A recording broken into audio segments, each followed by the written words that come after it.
Man, we got us late night hours and stuff like that. We compete with Fresh and Fit and all the rest of them, man.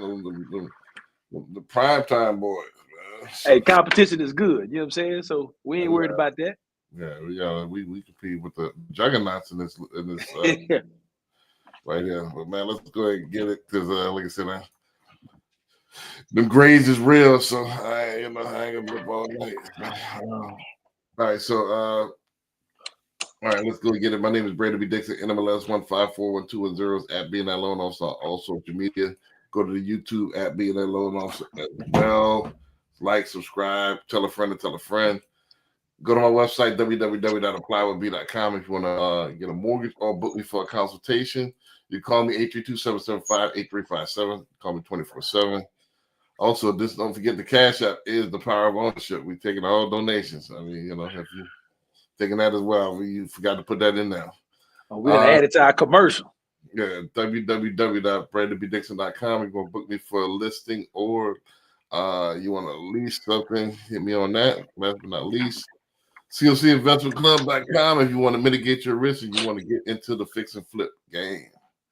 All right, and Corey, I got you up. There it is. I got a 15-second spot on this commercial. You know what I'm saying? Corey Smith, broker owner, Commodore Mortgage. Look us up. You know what I'm saying? We here for your mortgage needs. Gotcha. All right. Without further ado, we're gonna just hop right into it, man. Because like I said, that we in the prime time. This is prime time for streamers. 11 o'clock slot. So everybody be up there. We fresh and fit. Thomas Sotomayor, all the rest of them boys will be on that around this time. So let's go ahead and hit it. Go ahead and get it going. First, I got a couple real estate and non-real estate. I know we ain't finished last week. I don't know what happened. I figured out what happened just now. Like so I know that my I forgot what it's called, where all my USBs go to, where it boosts all that power. Some kind of way I knocked the power loose and everything went out. The power loose, everything went out in the house, or everything went out in the room? On the computer. That's all hooked to this. It's like, for lack of better words, it's like a surge protector. But it's not like for the power. It goes to like the other screen, the USB ports, where I can have a split screen, or I forgot what it's called. It's called Display Link. Display Link? Yeah. The router? You talking about the router? The router is for Wi-Fi. Display Link is for, like, I got everything else hooked to it. My everything, like my USB stuff. Oh, okay. Yeah. Look, I didn't graduate in IT, so you know what I'm saying. Look, whatever it was, I'm just glad you figured out what it was. Right. So we now try to keep this thing going for a second. Yeah, my dual monitor. I got to go back and watch. I don't know what y'all was saying but I thought it was the internet was all the way out, so I chopped it up. So let's go ahead and get it. Because I guess I got a couple from last week. I still wasn't finished, but I'm gonna go ahead and finish the ones up from last week, and then let's go ahead and start the ones of this week. So let's go ahead, let's get it. Let's do it.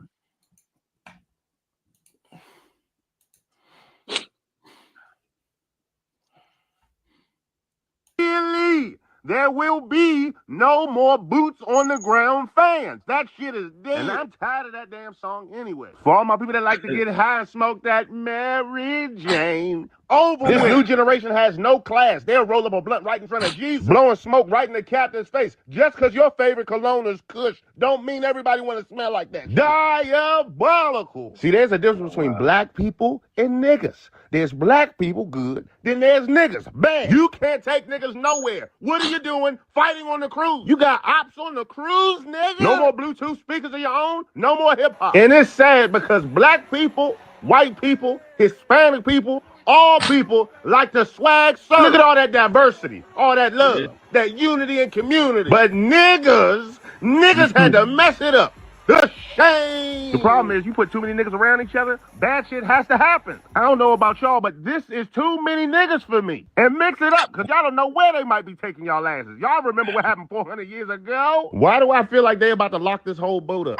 That's not okay. This is like a boat full of PPP loan suspects. The shame. Black people are tired of niggas too, okay? It's not just y'all. Last but not least, they done banned the waddle.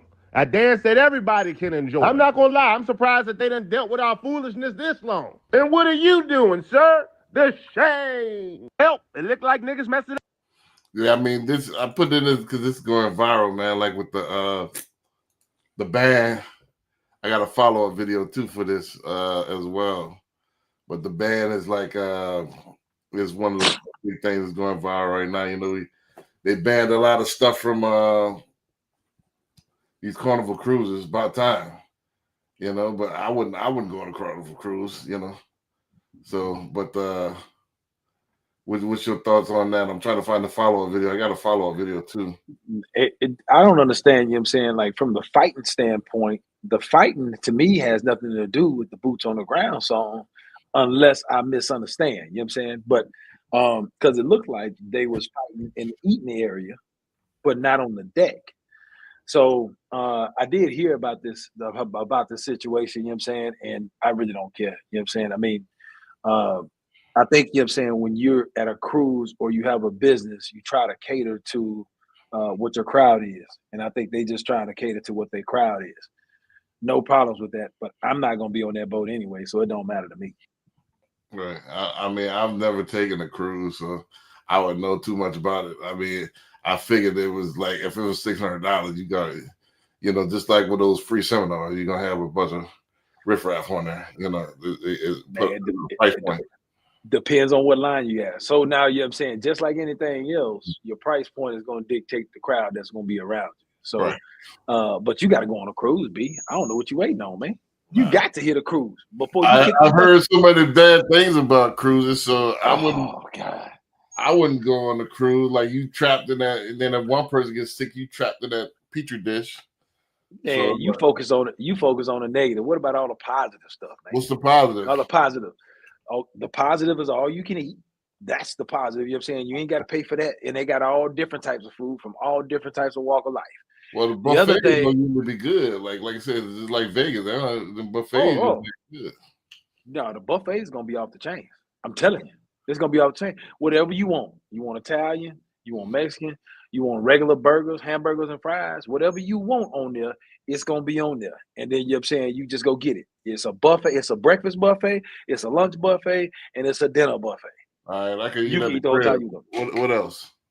Okay, so then, you know what I'm saying, you got the different ports. You going to the different parts of the country. All right. You going to Casimir, you know what I'm saying? You going to all these other, you know what I'm saying, all these other ports or whatever case may be. You get the chance to experience what they got over there. They got different type of beaches, different type of pools and stuff that you can experience over there. You can get your little chachis or whatever. It's just a get away from the house trip is what it is. You know what I'm saying? It's the experience of the boat. Can't necessarily explain it to you unless you get on there. I heard the bed's uncomfortable. You live in a little bitty ass room. It's like being on an airplane for 6 or 7 days. I heard. No, the bed we slept in like a baby. You get in that thing hug you. Right, but how big? That thing hug you. But you know what I'm saying, but again, you know what I'm saying, it depends on what cruise line you go to. Right. So you know what I'm saying, our cruise of choice is Royal Caribbean. Now, you know what I'm saying, now we have a cruise to go on. We have already scheduled to go on a Christmas cruise on the MSC. So we're gonna try and see what that be like. But MSC. I've heard nothing but good things about it. MSC, what's that? MSC is the name of the cruise line. Oh, I never heard of it. Yeah. So you know what I'm saying? I heard the Virgin Singles one is cool, but I heard that one's nice too. And no kids allowed on that one. So depending on your cup of tea, you know what I'm saying? It just don't sound appealing to me. You trapped, like, you know what I mean? That's what I like. You trapped. You're thinking about the boat completely wrong. The boat is so big, you don't even notice, you know what I'm saying, that you just trapped on there. There's so many places that you can go. Right. You just got it. Hey, look, you know what I'm saying, it's hard to understand. So, you know what I'm saying, you take vacations. Everybody need a reset button. You know what I'm saying? We get the day-to-day grind or whatever. You know what I'm saying? Look, I get it. You on the grind. Every now and again, you know what I'm saying, you need to treat yourself, not cheat yourself. Right. Y'all on a cruise, man, you know what I'm saying? Hey, look, you can do a quick one. You can do a little old 3 day, a little old 3 or 4 days. Yeah. Be back in land in no time. I'm gonna check it out one of these days, but it's not appealing. To me, it doesn't That's sound because good. you have a prejudgment about it, B. You got to get outside your comfort zone, man. Get outside your comfort zone and try something, I'm man. gonna spend money on that. Like, how much was the ticket on that? Something like that. Let's say you go on a 3 or 4 day interior room. If you share that with somebody, maybe 400. Shared it with somebody. Yeah, I mean, if you share it with somebody, if you want to go by yourself, you know what I'm saying? It'll probably run you about No, I'm 500. talking about share. When you talking about study, you got a room with a total stranger. No. Let's just say, you know what I'm saying, you got a lady friend, or you know what I'm saying, you want to take a partner, whatever the case may be. Hey man, let's go on a cruise. You know what I'm saying? You could choose to go on a cruise by yourself. It's up to you. Whatever you want to do. They got rooms for everybody. What you mean share a room? So like, you know what I'm saying, just like you got a hotel room and you got two what do you call it, 2 queens or whatever, you know what I'm saying, or 2 regular size beds or whatever case may be. You can go on a cruise. Yeah. You can go on a cruise, you know what I'm saying, and you can have one room where you in there, you can have a queen size bed in there, or you know what I'm saying, you could just get a 1 interior room and then you got 2 regular size beds in there. Come on, man. I'm just saying. We've been stopped sharing rooms since Capitol Beach days, man. Come on. Hey, look, I ain't judging nobody. You know what I'm saying? Look, you don't want to share a room. There's another cat that will. You know what I'm saying? That will share a room. I ain't judging, but whatever you want to do, they got you, B. They got you. That's all I'm saying. They got you. See, the price point scares me. If it's 400, I know it's riffraff, but I got to go on some exclusive stuff. No. Hey, look, B. Tonight, homework tonight. Right. As you sitting there in bed, instead of scrolling on Instagram, you know what I'm saying, why don't you go on you know what I'm saying, and look at a Royal Caribbean, not Carnival, because you know what I'm saying, I guarantee Carnival ain't your cup of tea. You look at Royal Caribbean, it just act like you on book a cruise, you know what I'm saying, to check it out. You're gonna be like, man, this ain't that bad. Yeah, it's all inclusive too. Nah, that's what scares me. If it's low price point, you got lower type people that's there. Then what I'm gonna do for 6 days? No, you Royal Caribbean. You ain't. Yeah. Hey, so I'm telling you, you got clubs and eat whatever. Hey, look, what else you gonna play basketball? No, you can do whatever you want to. They got. If you want to play putt, they got putt golf. I know you ain't. You upset. It's probably ain't your thing. They got zip lines. They got zip lines. You do zip lines, and they got different themes throughout the boat. They got a bunch of shopping. They got, you know what I'm saying, they got watches and clothes and whatever it is that you want to buy, and they have shows. They have actual shows. They'll give you a schedule. Once you get on the boat, there'll be a schedule in your room. And it's literally from 6, 7 o'clock that morning all the way to 10, 11 o'clock that night. It's nothing but shows. And you just pick whatever shows you want to. There's comedy show. There's an ice skating show. There's a water show. I mean, there's all kinds of shows. So you ain't going to lack nothing to do. You know what I'm saying? You ain't worried about that. You ain't just sitting on the boat just looking at the water all day. Man, come on. You know what I mean? So yeah, let's go to the next one. I can't find the follow-up, so I'm gonna go ahead and let's go ahead and I was trying to give you time while I was trying to sell these cruises, B. I'm trying to get you on one, man. Get you out that comfort zone, man. You know what I'm saying? You gotta get out that chair. But let's go ahead and crack this one going viral right now. Let me save that. Let me go hit these last 2 from last week. I want to go viral like as we speak. I want to do that one in a couple of slides. Yeah. So let's go ahead and do this. Right. One's going viral like tonight. You know, so I'm gonna hit like both of them, see the both sides of the coin. Shit's getting weird. Part infinity. South Florida Department who call out sick will now get a home visit from their supervisor. And the chief says the policy is in part for the officers' benefit. And police officers in Miramar who call out sick will now get a home visit from a supervisor. And that's a morale killer, says Miramar Police Union President Brent Steffen. The memo came out 2 days ago. Effective immediately, all supervisors are required to conduct a home visit for every individual who calls in sick. Yeah, screw that corny shit. It's not about cops either. This is just about, if I call out sick, I ain't gotta tell you what I called out sick for. That's just me. That's how I roll. It's my right to call out sick. I don't have to tell you. But if you must know, I am sick. I'm sick of your shit at work. That's such a weird rule, dude. Can you imagine your supervisor showing up to your house and being like, just wanted to check if you're actually here and sick. What? Bro, if you don't get on my property. And I'm not advocating for like irresponsibility. That's not what I'm saying. I'm just more just like, yo, what the fuck, man? I have a notion of we're not put on this planet to work 24/7 and then just die. That's not how it works. Okay, this is baby spit up, by the way. I wear it with like a badge of honor. But that's how I roll. So if I call out sick, leave me alone, yo. Don't show up to my house. Anyways, what y'all think about this? I know how a majority of you are gonna feel about it, but just want to see if we're on the same page. Shit. I mean, Stop it, man. Stop it. what you thinking? As if the government don't waste enough of our money. You're gonna waste money now on a supervisor. A supervisor that's probably getting paid close to six figures, if not six figures, in the police department. And instead of them out there supervising and fighting crime and, you know what I'm saying, and you know, trying to mediate bad situations, whatever the case may be, you now have them going all day running errands to go to people's houses to check and see if they sick. So you already know what this is going to be. This is going to be a supervisor going over to his buddy house. I now have a tracker in my car, but I have a reason to be here because you called in sick. Let me go on here and sit on your couch and let me sip a beer. And then, you know what I'm saying, let's go ahead and socialize for a little bit. That's all that's going to be. So, you know what I'm saying, essentially, you know what I'm saying, we're using tax dollars to pay these cats, you know what I'm saying, to go check and make sure, you know what I'm saying, that their buddies is sick. Or vice versa, somebody that they don't like just saying that they're lying, that they wasn't sick, you know. So I think it's like I mean, I think it's I don't know. I don't know. It's too far out to even comment. I got to check and see if that's even real. Like it's unbelievable. It is unbelievable. Who signed off on that? Like, was there a vote taken or somebody just right? Hey, look, I'm putting this rule in place. Right. That's crazy. All right. So like, if you don't trust me to do the job, don't hire me. You know. And here's the other thing, like old buddy said, you gave me sick days. Like I got sick days. Regardless if I'm sick or not, I'm using one of my sick days that you gave me. Right. So who gives a shit if I'm sick or not?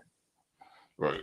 So I mean, I don't know about that one. I gotta fact check that one, man. Let's go and get it. I wasn't gonna spare this one. Let's go and get it to the controversial one. I already know what side you're on, but let's go ahead and present it to the people. You know, all right.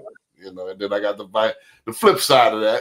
You know, that's going viral right now. Both of them going viral. This is the debate. Let's go ahead and run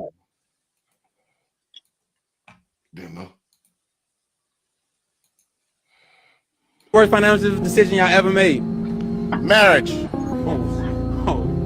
DUI. Oh, it's not financial, but yes, it is. Okay. And what's the best financial decision y'all ever made? Divorce. Apple. Oh, okay. What's the worst financial decision? Tell us, what's the worst financial decision you ever made in life? Get married. Get married. Explain. A lot of people are saying this. I'll say, listen, man, they want you to do everything, and when it's time for them to reciprocate, it's like, oh no, you the man. No, I need to be treated nice too from time to time. You feel me? Yeah, you're right. You know what I'm saying? And I don't even need you to spend no money.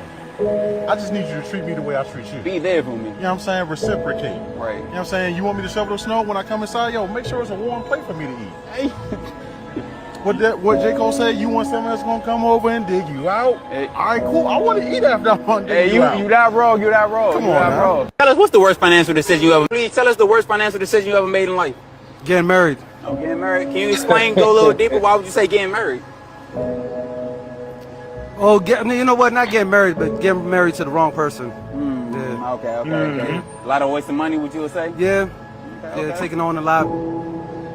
Please tell us the worst financial. Dante. All right, so please educate the kids. What's the worst financial decision you ever made in life? Losing my CDL. Okay. And can you go a little further than that? A little deeper? Getting a divorce. Getting a divorce? Okay. All right. Hey, that's enough said. Dante. All right, what you got, man?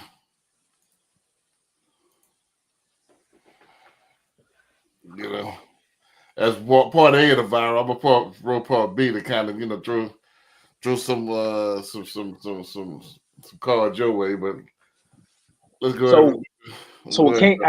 I can't necessarily, you know what I'm saying, say the system is the way the system is set up, you know what I'm saying, is not set up for, to me, you know what I'm saying, it's not set up for the man to win at the end of the day, right? You know what I'm saying? But in 2025, you know what I'm saying, we can't just say men, you know what I'm saying, it's women too. So it's essentially, you know what I'm saying, whoever leads the family, because now, you know what I'm saying, we have same-sex marriages and that whole type of thing. So whoever is the primary in the actual marriage, you know what I'm saying, it's not beneficial to them because the system is set up to cater towards the other person. So you know what I'm saying, when you talk about in a divorce that, as those same men have talked about, because they're considered men of the family, like regardless of what happens, because they're considered the men, they automatically get the short end of the stick. Like to me, you know what I'm saying, I have yet to hear a situation where, you know what I'm saying, it's gotten to the courts, you know what I'm saying, and everybody has gotten a fair shake. Not to say that it doesn't happen. I'm just saying that I've never heard of it. Usually, you know what I'm saying, when it gets to the point of divorce, women play the fiddle and they play the role, destitute, so on and so forth, and they get everything. So when it comes to the man, you know what I'm saying, that has actually done everything throughout the marriage, they've given everything throughout the marriage, and regardless of what they've done, none of that stuff matters when you sit in a court of law on a divorce.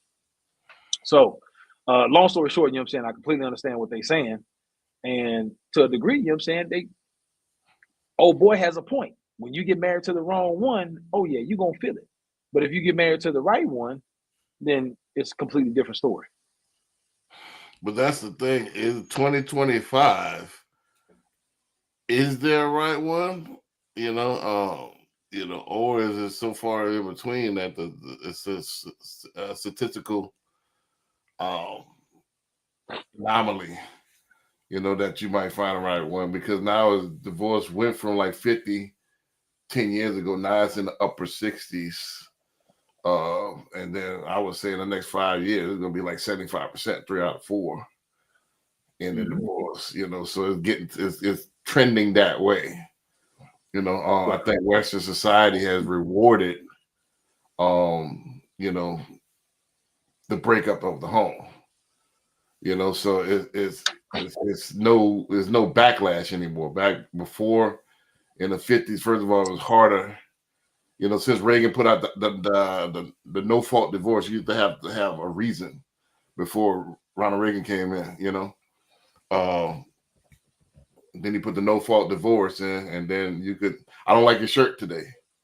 Your tie was green. I wanted it to be yellow, so I could divorce you. And then, yeah, you used to have a reason: infidelity, abuse. You have to prove this in a court of law in order to get divorced back in the day. So, that's all gone. So it's the incentive. Like, all right, if I marry you, you don't do what I want, and then I could go to legally take half, even if there's a prenup in place. That's before. In Texas law, it's before you get married. You keep what you came into the marriage with. However, if y'all got that together, then half is technically hers. So I don't know if you know how Texas law works. So if I got $1 million before you, before I met you, before I married you, and I'm on a trajectory to make like $2 million a year, off this business, and I sign a prenup, I keep that $1 million.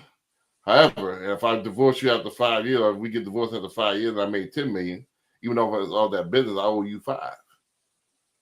That's how that goes. So I got to bust that thing up in 50%, even though you ain't dribble a basketball, you ain't, design no software, you did look pretty and, made me dinner a couple of times. We, went on them cruises. Half of that fortune is yours. That's how it goes in Texas law, even if you got a prenup. That Well, you know what I'm saying? In a lot of that stuff, you know what I'm saying, is gray lines, because, you know what I'm saying, I've had some family members have to deal with that. And even, you know what I'm saying, the assets that you have before marriage, like you start to find out the laws, you just like, well, I thought, you know what I'm saying, my community, my property, you know what I'm saying, before I got married was all mine. Like I didn't have to worry about that. Right, well, right. After you get married, it muddies the waters. It's not that simple anymore. Even in Texas, it's not that simple anymore. So, you know what I'm saying, you talking about a married person that comes in, they're contributing to the household. Now everybody's looking at the household a little bit different. If they pay for a major upgrade inside the house, now everything looks a little bit different. Like the law is so, like, you know what I'm saying, it used to be black and white to where, you know what I'm saying, hey, look, I had this before the marriage. You know what I'm saying? Like this was before you came along. It's simple, it's mine. But now it ain't so black and white, B. Like we thought it was. You know what I'm saying? It's a little bit gray. You know what I'm saying? Just depending on how lawyers, you know, lawyers do a good job of spinning it. So depending on how they spin it, you know what I'm saying, you might be in a fight. Well, that's the thing, is like society's new norm coupled with these laws that skew towards, you know, women and stuff like that, is a man that's, you know, got a little something going on. Is marriage worth it? Is it the same institution that it was 100 years ago? I say no. I think in our mind, we thinking it's 1925 and it's 2025. Laws have changed and things have changed. They're not the same. You know, I mean, you do get some tax benefits and stuff like that. If you were to raise kids, I would say, yes, it's better to do it in the institution of marriage. However, I think it's changed to try to keep a woman or something like that, to try to lock it out and marry. I don't know. I wouldn't say it was the juice is worth the squeeze. Juice isn't worth the squeeze. What are the benefits? Of it? Financially, you can't. Most people that I know personally, like you said, I just hadn't seen it, but wind up in financial ruin. And I'll have to, you know, rebuild, lose everything. Right. You know, that I can name, you know, this is my close circle, you know, within the past couple of years, they lose everything and have to rebuild, start from scratch. You know, so this is what I've seen with my own eyes. So can I say that I just hadn't seen it, like Bigfoot and Loch Ness Monster, where is there a situation where people come up, marry up? Yeah. I mean, I just hadn't seen it. For the most part, men lose their shirt and have to rebuild, and then it's was it worth it? And then that's for the most part, you know, this, you know, out of my friend, from what I've seen, you know, I know I'm talking from a small circle, plus just what I've seen in society, that the divorce probably happens after, like, you know, a few years of the marriage has gone down the tube. So it's like the marriage was over 5 years ago, but it finally ended now. 5 years, you know what I'm saying? So you've been married 10 years, but 5 of us been bad. That's usually the case. So you got to ask yourself again: is this worth it in 2025? You know. So well, I think you know what I'm saying, it's levels to it. You know what I'm saying? As they say, it's levels to it. So I think, you know what I'm saying, from a perspective of, if you haven't gotten with somebody in your early age, you know what I'm saying, in your early age where you found the one for you. Give you an example. LeBron James found Savannah James back in high school. Before all the money came, before all the contracts and all that other stuff, you know what I'm saying, he found somebody that he can actually trust and love, you know what I'm saying, and then he married that person. He eventually turned around and married that person. To me, you know what I'm saying, if you're trying to find somebody after the fact, I'm of the Lil Duval, you know what I'm saying? Like, why would I enter a contract that doesn't favor me? I'm the one with the money, but then, you know what I'm saying, you come in and do something frivolous, you know what I'm saying, and all of a sudden we got to get divorced, and now all of a sudden your grandchildren life has changed, and you've done nothing but lay down, open your legs, you know what I'm saying, and then eventually get paid. So it's a different way to me, you know what I'm saying, when you have millions, billions, you know what I'm saying, there's a different level to it.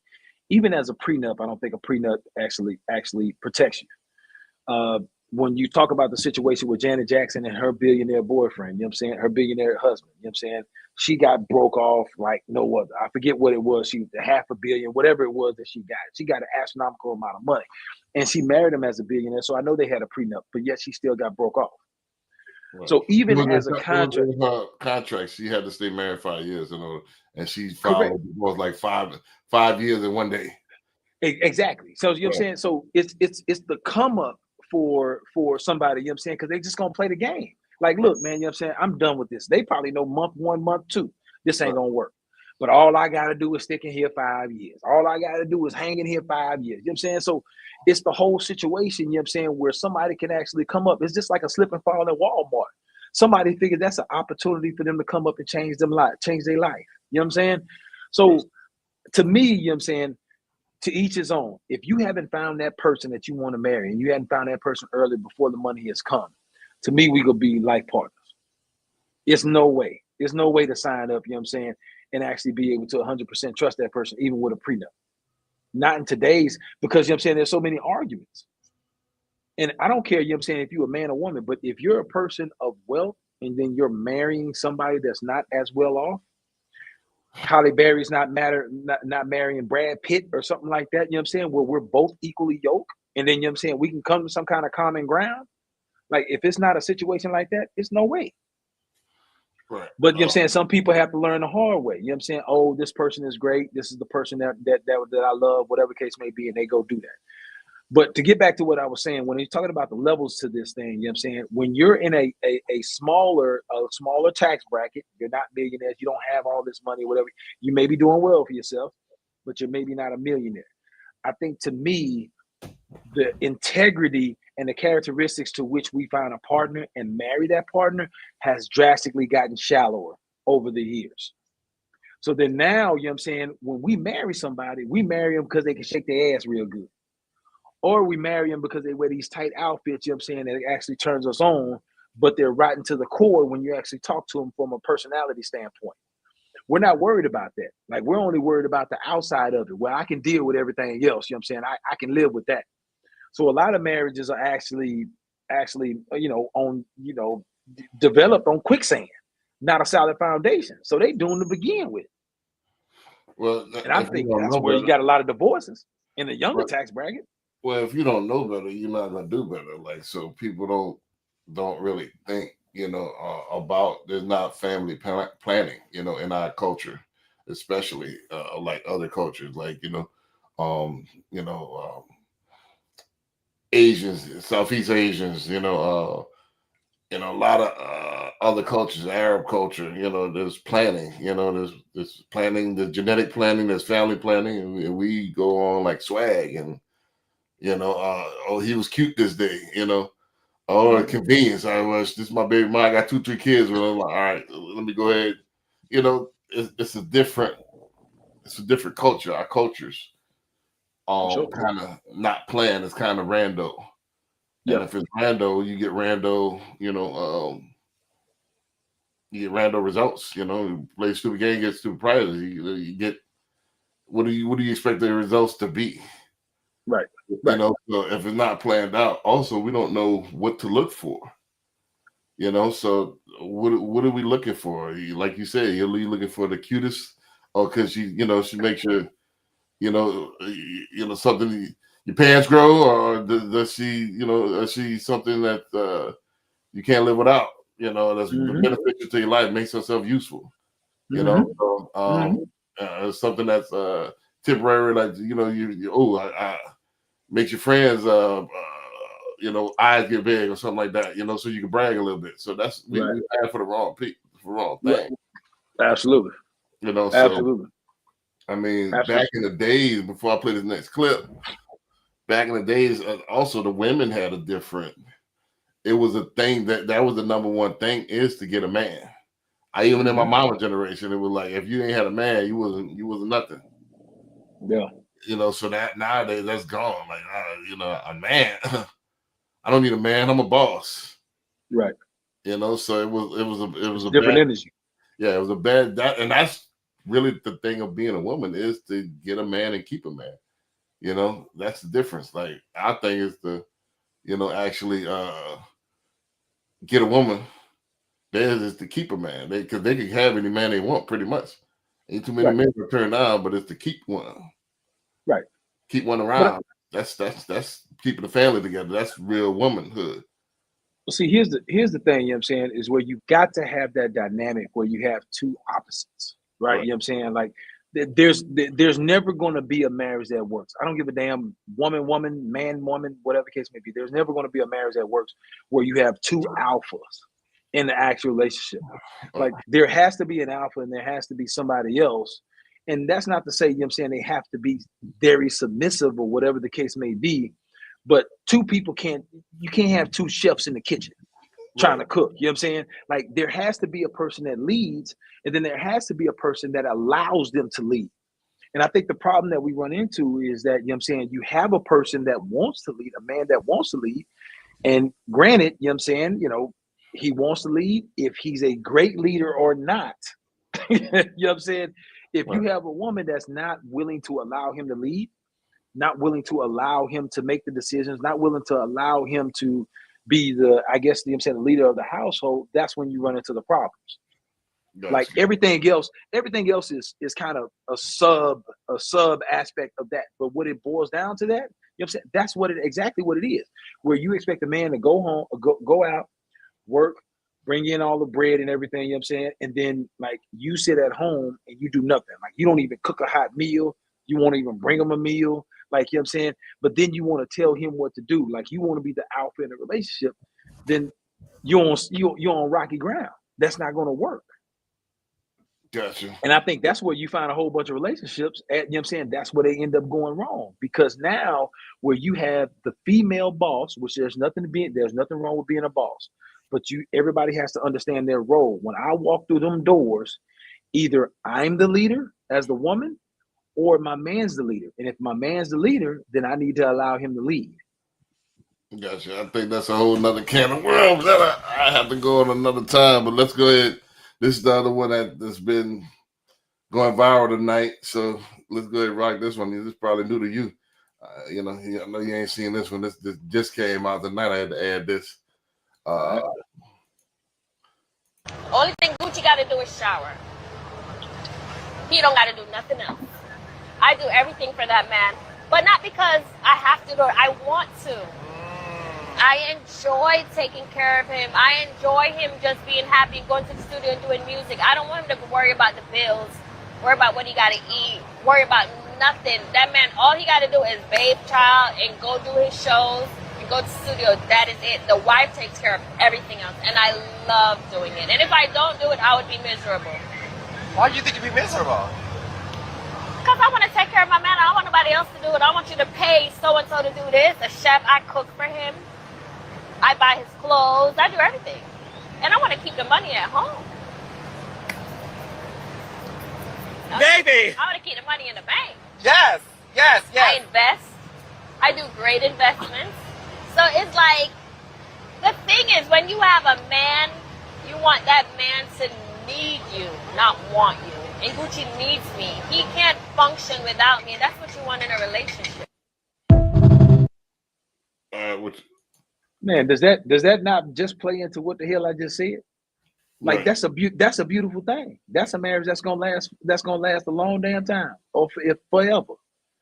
Because here's the thing, everybody understands their role, B. Everybody understands their role. Right. As you just said, I allow Gucci to be the man. He gonna be the man, he gonna make the decisions, but I'm gonna take care of everything else. When he come home, it's gonna be peaceful. It's gonna be peace. I'm cooking him food. I'm bringing him, everybody plays their role, whatever it is. Right. And she does that to the T, and then that's how it's able to work.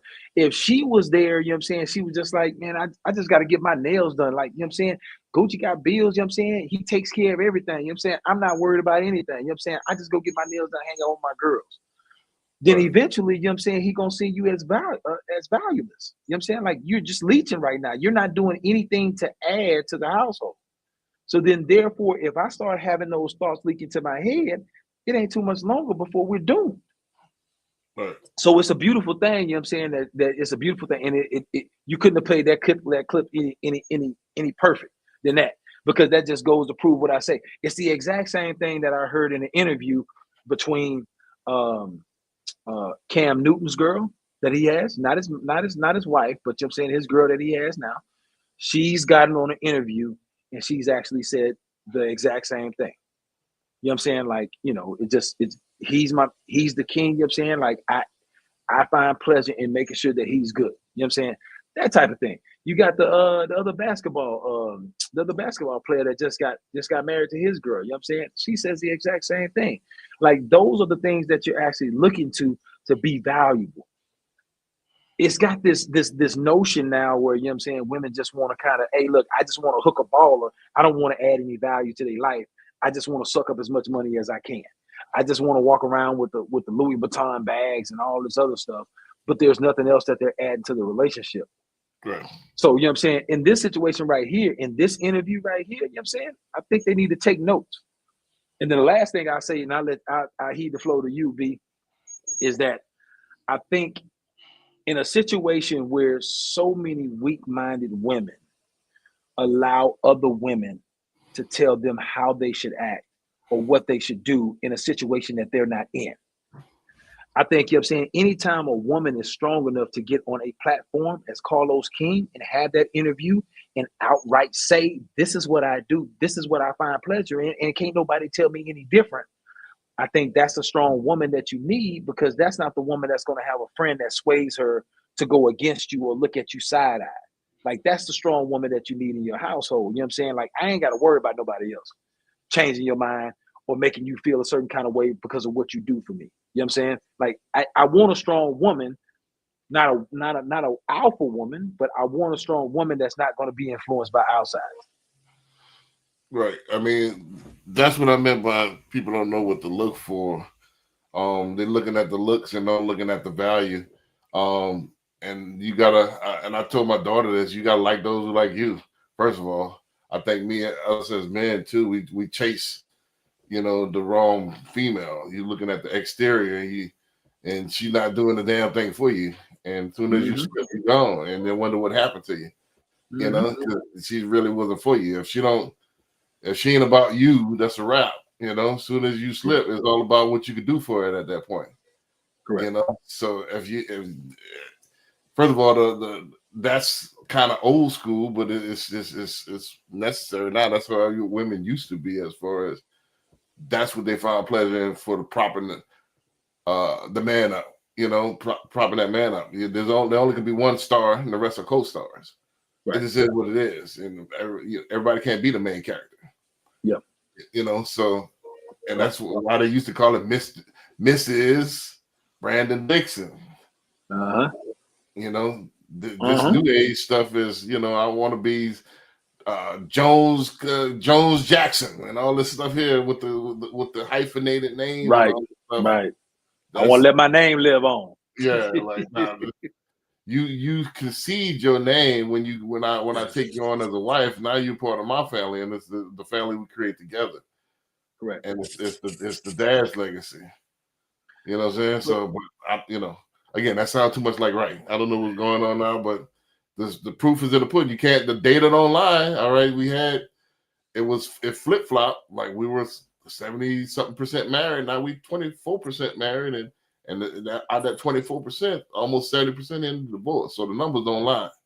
So yeah, and the trajectory that we go in, the institution of marriage will be a thing of the past here in the next 10, 15 years.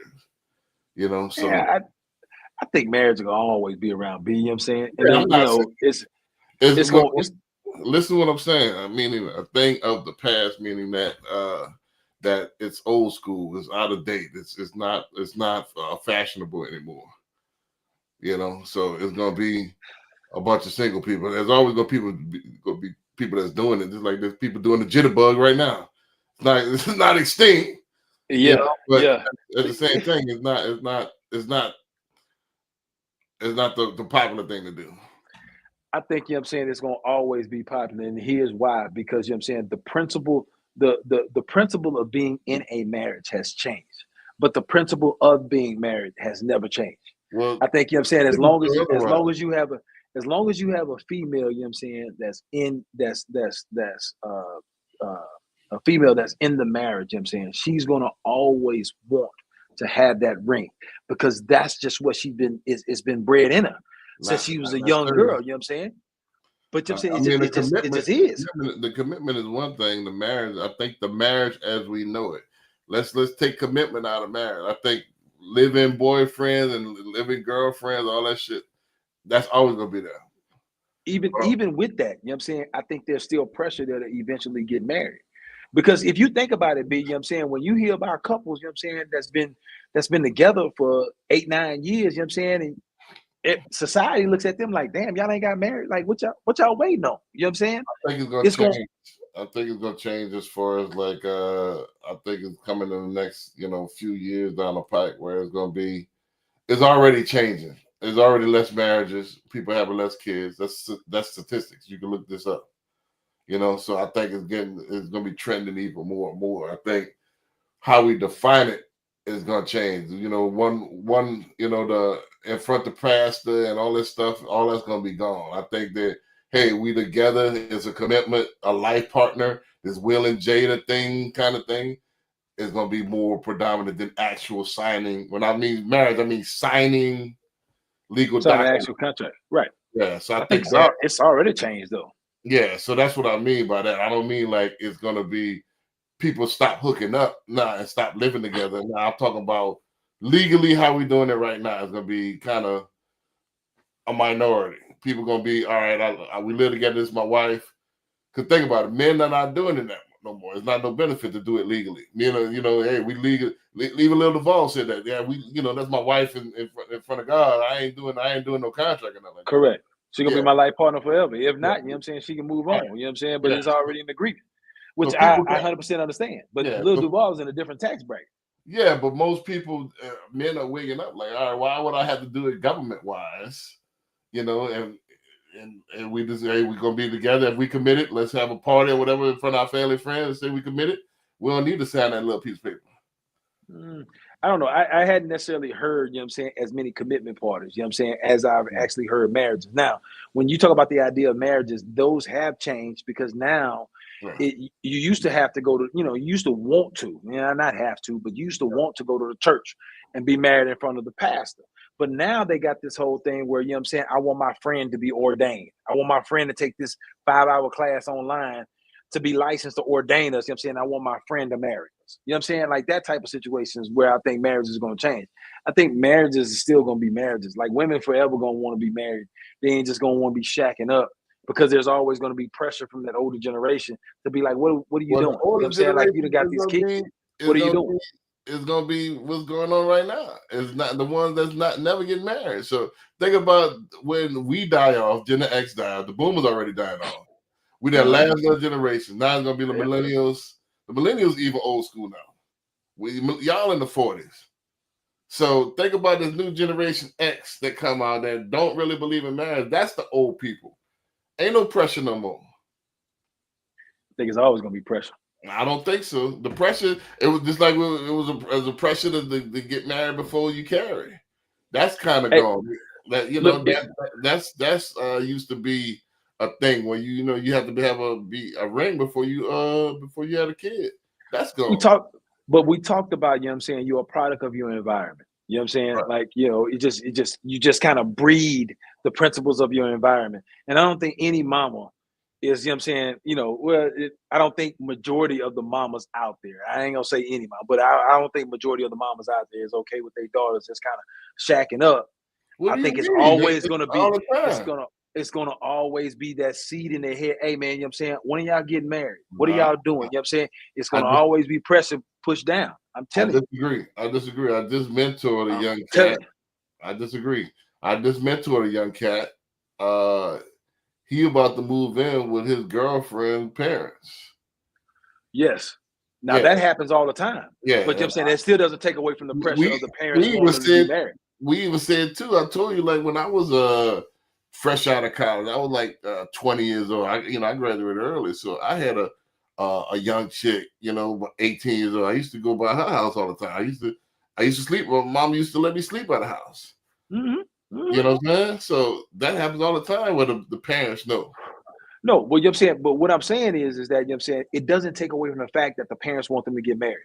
The fact that when you talk about the simple fact of before y'all move in together, y'all got to be married. Y'all can no longer sleep in the same bed unless y'all married. Like that type of principle, that type of integrity, that's no longer there. That has kind of gone by the wayside. I get that. Right. But when you're You gonna talking think- about, you know what I'm you saying, gonna think even though marriage is you next? are, even though you are sharing an apartment, sharing a house, or y'all shacking up, whatever y'all doing, guarantee there's pressure from the mama. Like, you know what I'm saying, when y'all gonna get married? What y'all waiting on? What's going on? I think that's going. Y'all moving. The conversation is y'all moving in together. Oh, okay, that's good. That's good. Y'all, you need to understand they habits, and if you can live with that for the rest of your life. Right. That's the conversation when you get ready to move in together. But then after a couple of years, just like, well, what are y'all doing? Y'all getting married, or you know what I'm saying? Is there any ring Big inside? Mama ain't You know what I'm that saying? no What's going more. on? Big Mama ain't that no more. Well, you don't need Big Mama. You know what I'm saying? Because Mama there. Nah, Big Mama Big ain't got to Mama. be there. Because When I Mama say ain't letting Big that Mama, go. the principles Big Mama had of family is gone. You know, again, this is debate for some. I think you giving way too much benefit of the doubt. I think it's gonna be. If you did a Family Feud survey and you asked 100 people, They have another. It's gonna be a majority of them people. You know what I'm saying, that's gonna say, I would want my child to be married. I think you way too optimistic. They had another clip that's going viral. I just didn't clip it about it's. I think it was 50-something% of Black folks having less family reunions. You know, That's family reunions, B. That's not talking about marriages. No. I'm just showing you the actual degradation of society in the family unit is dipping drastically. You know, so if there's no tight-knit family, you know, and that's especially in our culture, we don't have tight-knit family. You know, so like they used to. Not saying that it don't exist. When you get beyond the first level, let's put it that way. When you get beyond the first level, you know what I'm saying? Like you ain't had no second, third cousins, you know what I'm saying, that you just stay close with now versus back then. Not even you look at around now, like parents and kids are not that close like they used to. You know, you got let's talk about cousins and all that stuff. I mean, we all like separatists, especially in our community. We separate. We kind of do our own thing. We don't have the big family units like you know, like some other cultures. You know, and the statistics are showing like we don't even have the family. You know, back in the day, we used to have a family trip like every year. You know, in the 80s and stuff, we used to bus drive and everywhere. We had that. Used to have wear the shirts, the you know what I'm saying, the shirts, and we that was the family reunion shirts. You know what I'm saying? We wouldn't take no trips back then. But then here's the other difference too, B, is that you know what I'm saying, back then in that generation, you had families that had 8, 9 kids. Like you know what I'm saying, you don't see that no more. Majority of the families got 1 kid, 2 kids, maybe. Right. So my point and the 3 or 4 is an anomaly. With stuff that's moving as fast, the more technology is, the more you know, the further apart that we get. You don't think like with these singletons, onesie, twosies, people having less kids, this alternative lifestyle, people mad at each other. It's you know, that the family union is steadily diminishing. And like, all right, well, marriage, screw marriage. A lot of you don't see these videos like, man, most of these girls don't want to get married. They have this mentality like dudes. You know, so they don't want to get married. They don't want to take care of a man. It's the total opposite of the clip I just played. And that's completely fine. You know, so I think with that much coming into the actual market, that the outcome is going to be less and less families. Think about it. You have these families. You got most, and especially in our society, in our community, you got a baby daddy here, baby daddy there. You know, where's the unit? You know, you got, you know, most of is single mothers. You know, so where, you know, fell out with this one, fell out with that one. That's more. You see that more times than not. So you see a lot more poison relationships. That's fine, but you know what I'm saying, I mean, that's not going to take away from the fact that the families that are close knit. Well, I think it's more dysfunction than ever. You know, I would agree with that. I would agree with that. Just because, you know what I'm saying, there's no longer, okay, so back then in the older days, the older generation, even though there was dysfunction between mom and dad, you know what I'm saying, they stayed together. Right. Now it ain't the same case. So you know what I'm saying? Y'all are not raised in the same household because mom and dad chose to stay together for the kids. Y'all are now raised in dysfunction, just depending on, you know, the situation, whatever the case may be. And maybe you close to your brothers and sisters, maybe you're not. Right. Just because of the dysfunction. Then having less and less kids, like you said, you know, the family's not as big as it used to be. Correct. You know? Because you know what I'm saying, if I had 9 kids, you know what I'm saying, I want all my kids, brothers and sisters, hey, look, y'all kids need to know each other. Y'all need to hang out. Like, it was forced there. But you know what I'm saying, if I only got 1 kid. Think about it. You got 2 kids here. You got 1 kid there.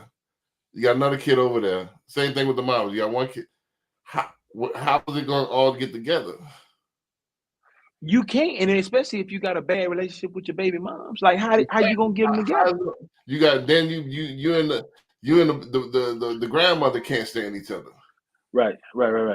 You see what I'm saying? So it's more dysfunction than anything. So that's why they say the black family reunion, you know, is like down like 51%. It ain't like it was in the 80s. Like every year we used to get together.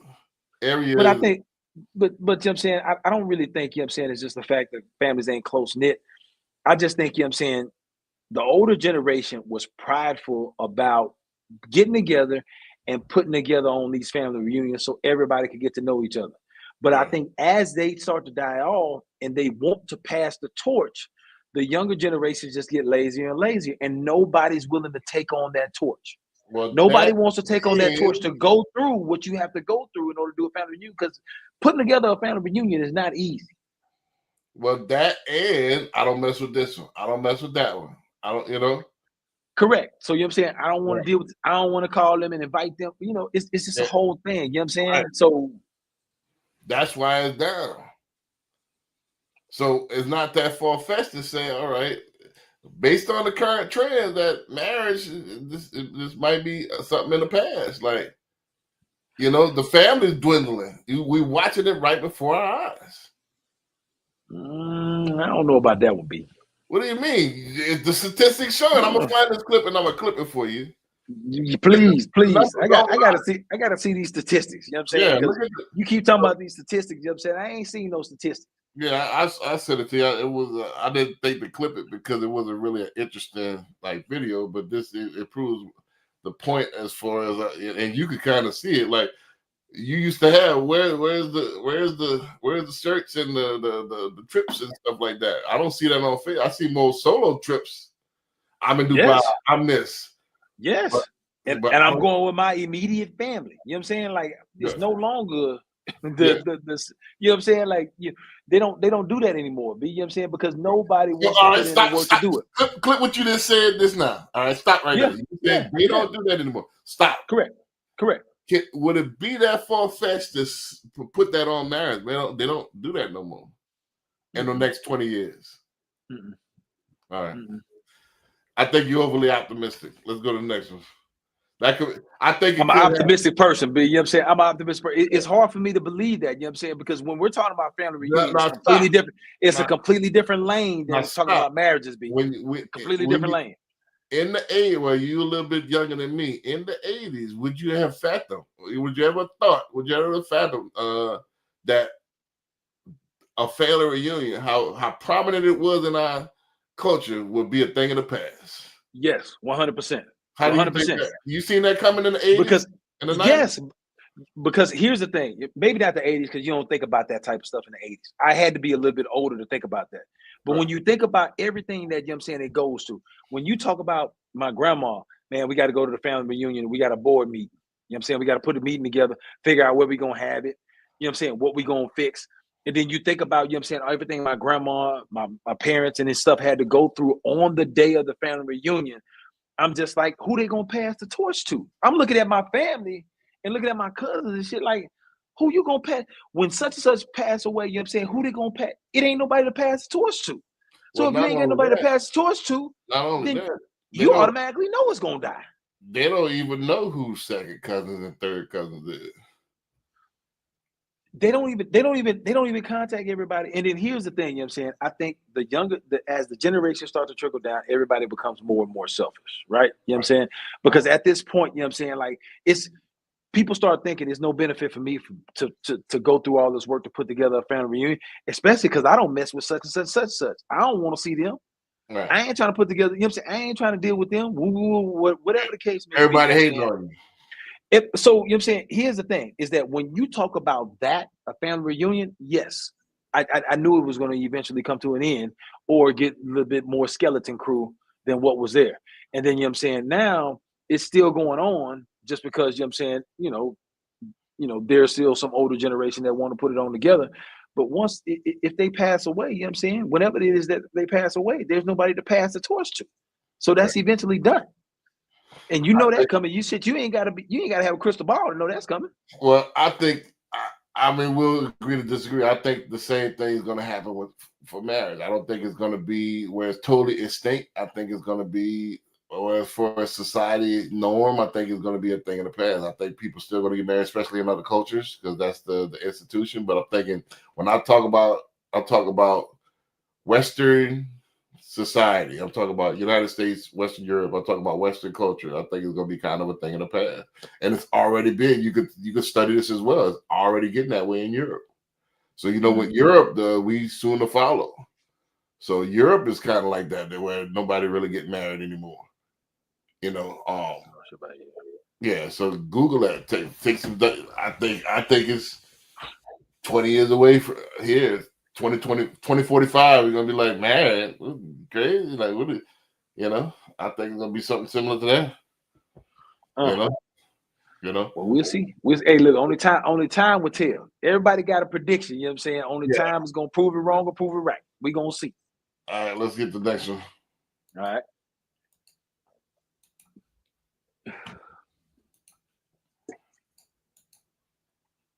Rent rising throughout Metro Atlanta in the recent years. And if you've been waiting for a price drop in 2025, you may be out of luck. In tonight's Affording Atlanta, Jonathan Martin explains why now may be the time to look and lock in a lease in the Metro Atlanta hotspots where you could find more affordable rentals. It's been a trend the past 5 years. The cost to rent rising in Metro Atlanta.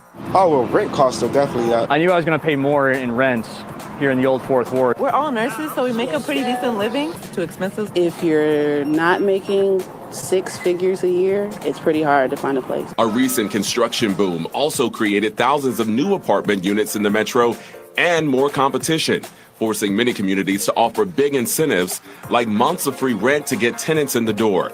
But this year, those concessions may be harder to come by and rent could rise even higher. There's not as much building that's going to occur in 2025. All of that excess inventory is going to get absorbed. And what we're about to see likely is that rents will start ticking up a little bit, and those concessions that were so great will start coming down. The cost to rent a one-bedroom in Metro Atlanta right now averages nearly $1,600, a slight increase from just 6 months ago. Atlanta's really growing, and there's no stopping it. And then all of those people will need apartments to live in. Oleg Konstantinovsky runs ProMove. The company connects apartment communities with tenants. With Atlanta's population projected to continue increasing, he says long-term, higher demand for rentals will continue to contribute to higher prices. While renting a one-bedroom in Buckhead, for example, could easily run you $1,700, two of the hottest metro areas where you can find lower prices are in Sandy Springs, for example, where the median rent is right now just over $1,400, or in the Cumberland area near Smyrna, where it's about $1,350, which is down about $40 from this time a year ago. But overall, the notice rent rising throughout Metro Atlanta. Bam, bam. Gotcha. Well, I'm find this next one. I'm gonna kind of run them because we spent a little bit of time on that. I'm gonna kind of run back to back. Let me run this one back to back because that one ain't too much to comment on that, but we'll combine these two real quick. 2025, 106,000 Black women lost their jobs, including me. And those of us that's been out here trying to find work again, it's basically just been non-existent. And I'm starting to feel like this is by design because there are over 100,000 women, Black women like me, who have the same story, who has applied for over 300 plus jobs and just not getting it, not getting any replies. There's just no feedback. Or you get the emails that says, hey, we have chosen someone else that has been more qualified for the job, even though my experience and my education fits the job description perfectly. And I don't know what I'm going to do. This is the first time in a long time that I am actually starting to panic. You know, I came from nothing. I came from the bottom of the barrel. And I spent years building myself, educating myself, paying my way through college, going through a lot of experience to get to where I was in my career, for it just to be snatched away. And I don't know what I'm going to do. I am facing homelessness. I'm about to lose my car. I can't pay on my credit card, so my credit is about to take a severe hit. Dashing is not enough. It's just not enough money. There's so many people that are out here unemployed, just like me. There's a lot of us that are out there. I've seen a lot of women delivering my food on DoorDash. And although I'm going to offer a few solutions, I will say that remember when y'all said y'all didn't need a man? Remember when I was saying that the women that were affected the most in the pandemic and 2008 crisis, or women were the most affected during those times, and y'all said that y'all was the most educated and everybody need to make sure that they watch out for y'all? You need us. You need us more than ever because men are survivalists. We figure it out. We make adjustments. We probably already had 2 to 3 jobs before we ever get laid off, and we understand that layoffs are a part of the game. Maybe you're not a cultural fit. Maybe you're not marketing yourself effectively. Maybe you don't understand how to interview correctly. It's a lot of things that can factor into it. But the fact of the matter is, y'all said that y'all was strong and y'all didn't need us. Remember that? By May 8th, 2025, 106,000 Black women lost their jobs. It's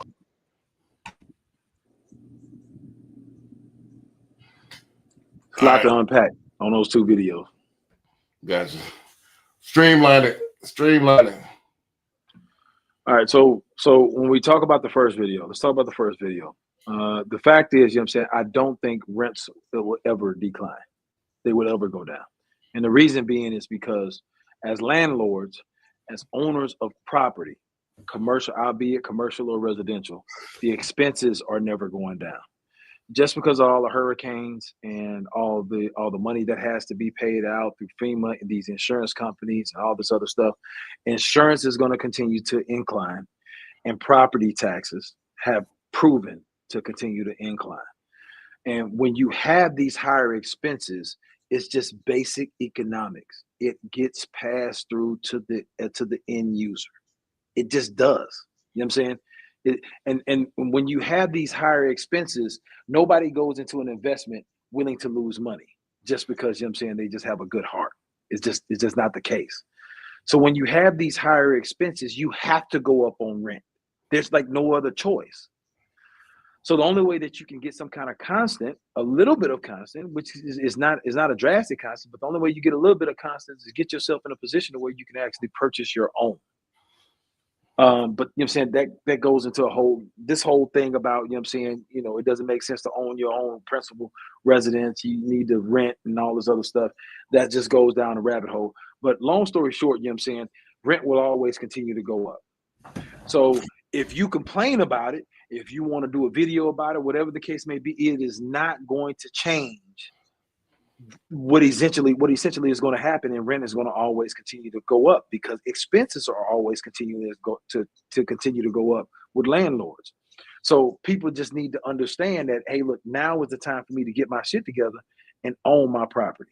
Because if I'm going to pay these higher rents, if I want to pay this higher cost, at least I need to see something back as a return on investment 5 years, 10 years from now, whatever the case may be. All right. So that takes care of that video. The second thing I would say is this. There's a lot to unpack as far as, you know what I'm saying, there's a lot more to understand when it comes to what the lady was talking about. I know from personal experience, you know what I'm saying, there's a couple of ladies that, you know what I'm saying, don't have and are struggling to find a job, but they're struggling to find a job because they're trying to nitpick and act like they're better than some of the jobs that's available out there. If you're in that position right there, you know what I'm saying, you need to be in a position to where, you know what I'm saying, I'm willing to accept anything. I just need to go to work so I can pay some bills. I think the fact that he wanted to kick them on something that maybe one or two women had told him, or maybe one or two videos that he heard, or whatever the case may be, I think is completely crazy. I think that's completely out of pocket, completely out of line, because we don't know everybody's situation. But what I can tell you is that the few experiences that I have seen, we need to know the whole story. Because, you know what I'm saying, if you're getting to the point where you're too good to work at Buc-ee's, or you're too good to work at Walmart, or you're too good to take a job that's available to you, then, you know what I'm saying, I have no sympathy for you. But if you're truly out there looking, you're truly out there putting these applications on whatever it is that's out there, and you're looking to try to get in, then, you know what I'm saying, it's just kind of a different feeling that I'm looking at your situation. But just that one video is not enough to kick a woman, and it's not enough to prejudge a woman, which I believe is what he did. I think you totally took it out of context, which I knew you would. The context of the video is not to kick or belittle. Well, then what was he doing? Yeah, bro, when he brought up what the woman said? What was he doing? Damn, I can't even get 10 seconds in. I listened to you for like 3 minutes straight. I'm just asking, what was he doing then? What is he doing, man? He wouldn't kick. Can I explain it? God, yeah, go ahead. Go ahead. I ain't said a word for like 3 minutes. Go ahead. I said I can't even get a half a sentence out. Hey, look, but when you say you take it out of context, how do you take that in any other context, B? You before you jump. Go ahead. Jeez, it might make sense if you listen. All right, go ahead. Jeez Louise. All right.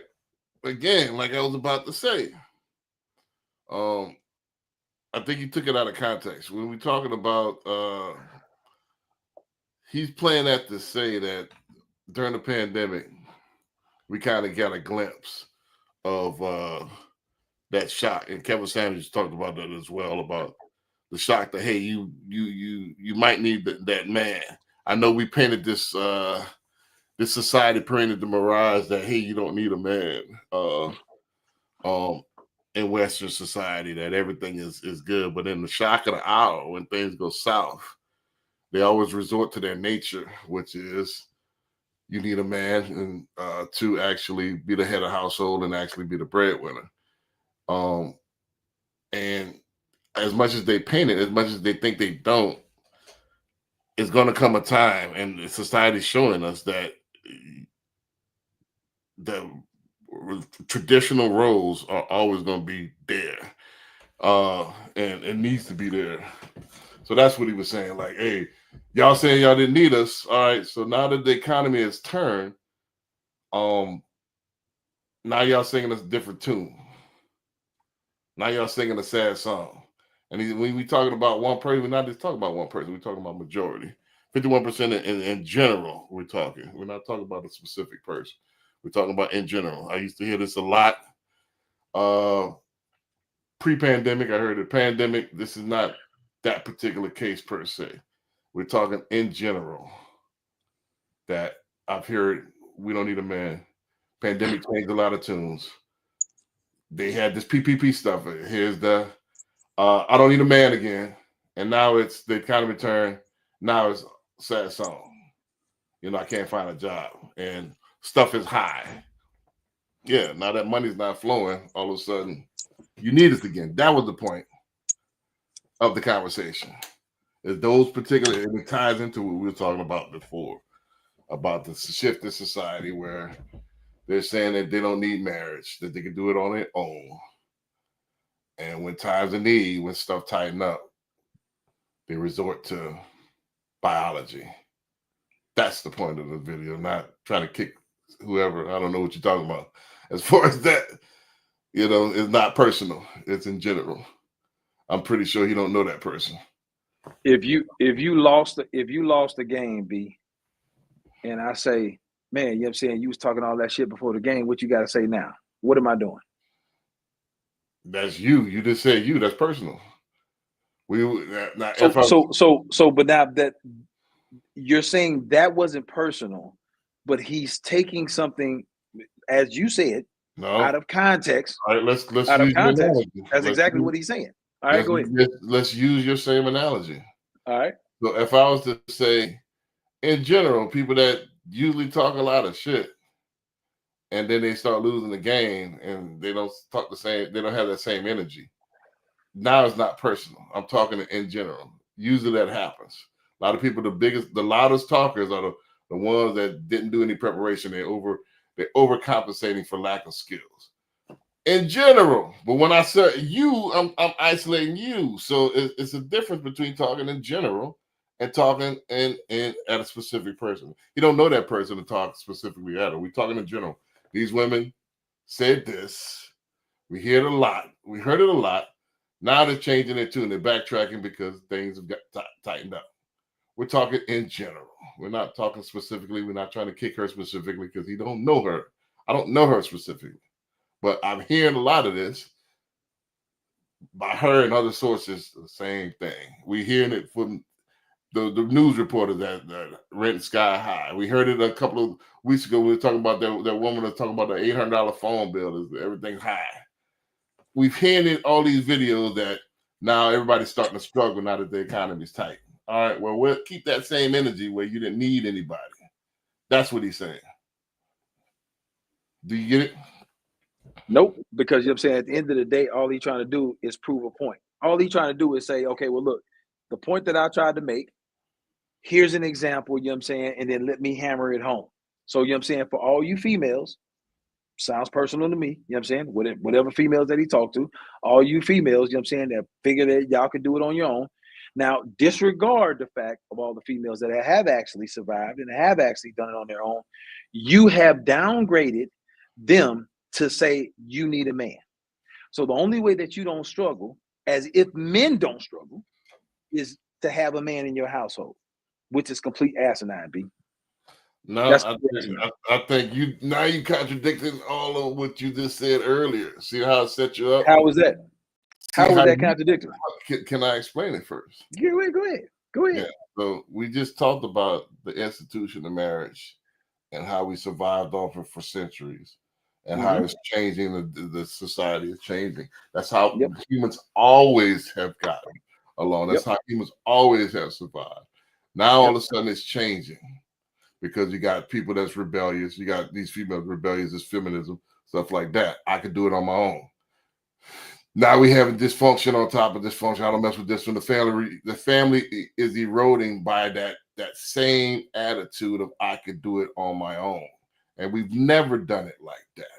We've always had the institution of marriage. It's better to partner up. It's better to be a family. Kids come out better. All these statistics show the same thing. So, but it's that rebellious nature that we're fighting against. That rebellious, hey, I can do it on my own. I don't need that. Yes, men can struggle. That's regardless of the fact. However, it shows that we're better together. It's always been like that. So you. So then, if that's hold on. All right, go ahead. I don't cut you off. Go ahead. Which one is it? Is it family or is it independence? Which one do you want? Which one do you want to be on? First off, I think you're taking two separate arguments, you know what I'm saying, and you're trying to mesh them together and you ain't doing a good job of it. Right. So, you know what I'm saying, it's a difference when we're talking about family reunion and getting family together and the actual sacred, the actual sanctity of an actual marriage. Those are two different things. One, we're talking about family. The other one, we're talking about marriage. The one thing that we're talking about right now is marriage. So, you know what I'm saying, in order to go against your principle, what you're saying is that you need a man because you need somebody else in your household with another income to help you survive. Now, let's just take hypothetically. What about another woman? What if that woman has another woman in the household? Are you looking at it the same? I don't know, however family you want to describe it, but I'm not talking about gender per se. You know, But now, whatever you're talking about, now you're backtracking, you're crawfishing now. But I'm saying I'm not talking about what you're talking about. What I'm talking about is the video that you put on there. He says that you need men. Y'all said during the pandemic that you didn't need men, and now you need men. He didn't say another human being. He didn't say another person. He said a man, which is what you agreed upon. All right, so you're trying to make it about gender. All right, let me stand on it. Yeah, they need men. Yes, they need men. Okay, so then you're saying what we're talking about is the fact that men are not struggling at the same clip as women, is what you're saying. And what I'm saying is that a woman don't necessarily need a man to survive. That's all I'm saying. But you're trying to stick to the fact of saying like, hey, look, they need to have a man in order to do well, and that's not the case. Been a fact in society, what you just said. What you mean? When has that ever been a fact in society? What you just said. When has whatever been a factor? When has women never needed men to survive? Show me a society based that women built from the ground up by themselves. There's a lot of examples where, you know what I'm saying, women has actually built up from the ground up. You know what I'm saying? And it never needed a man. Okay, so I give you an example. I give you an example.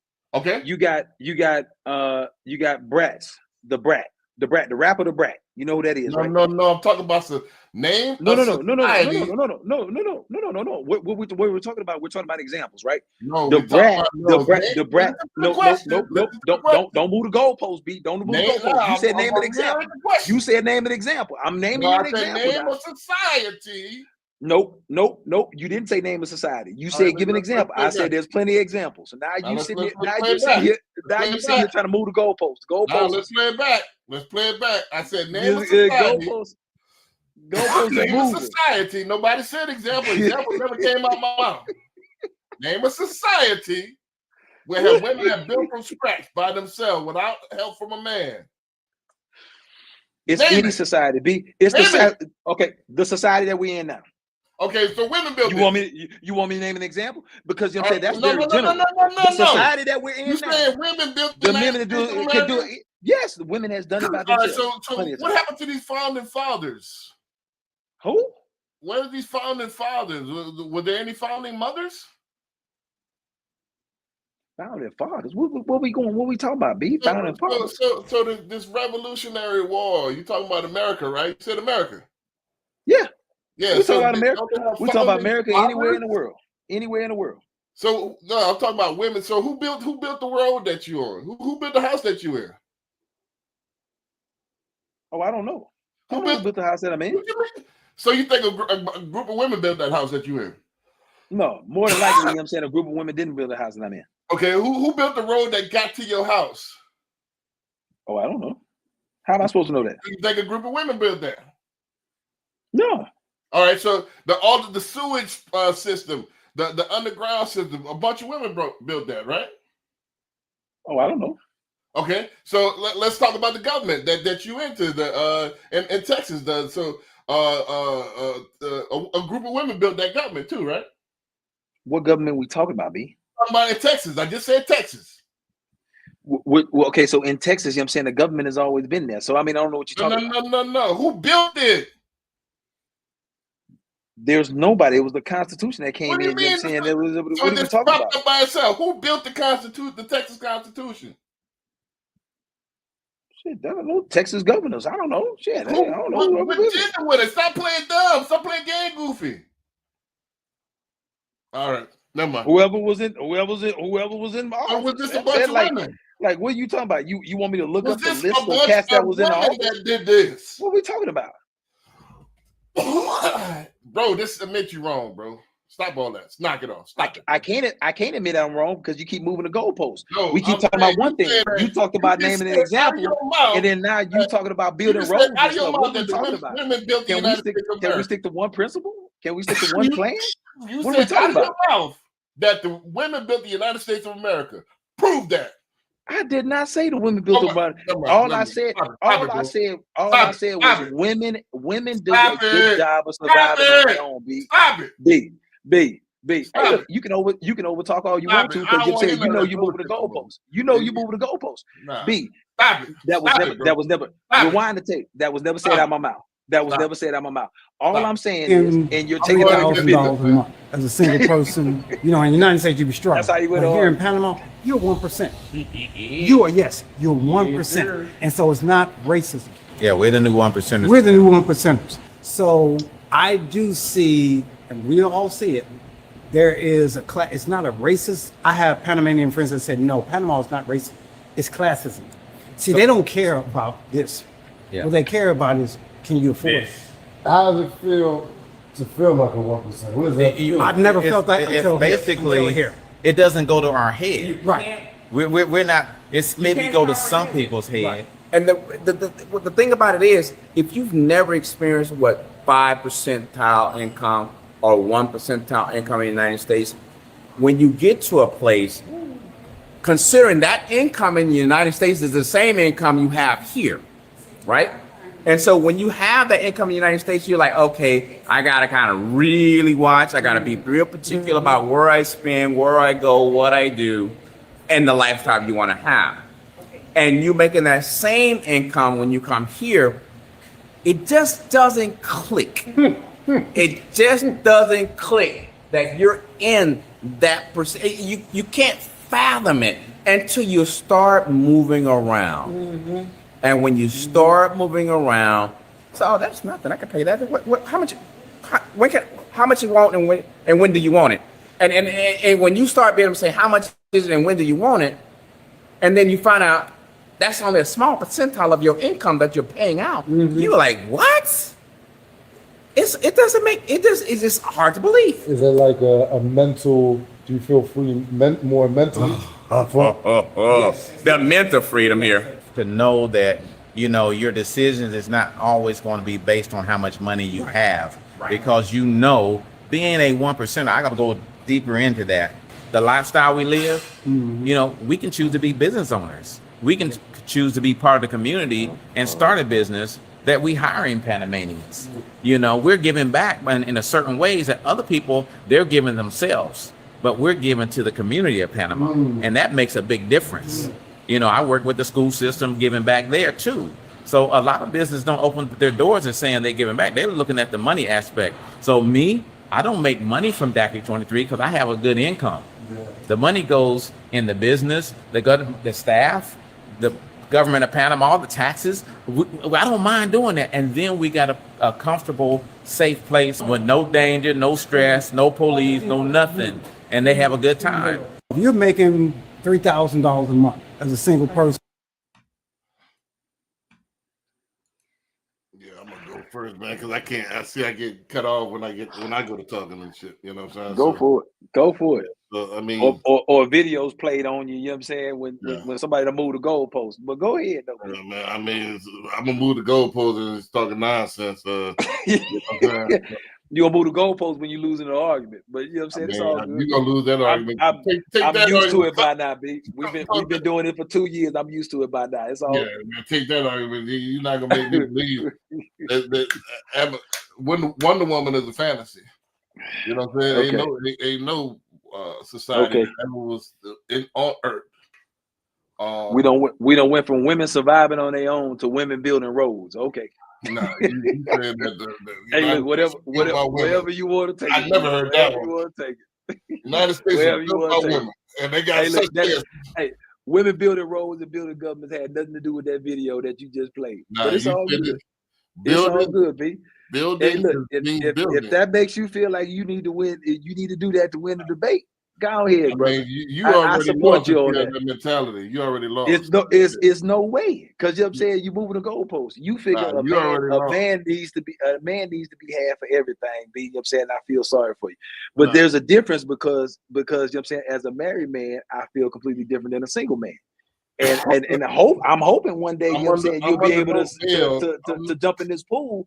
But you know what I'm saying, I don't know, B, not with that mentality.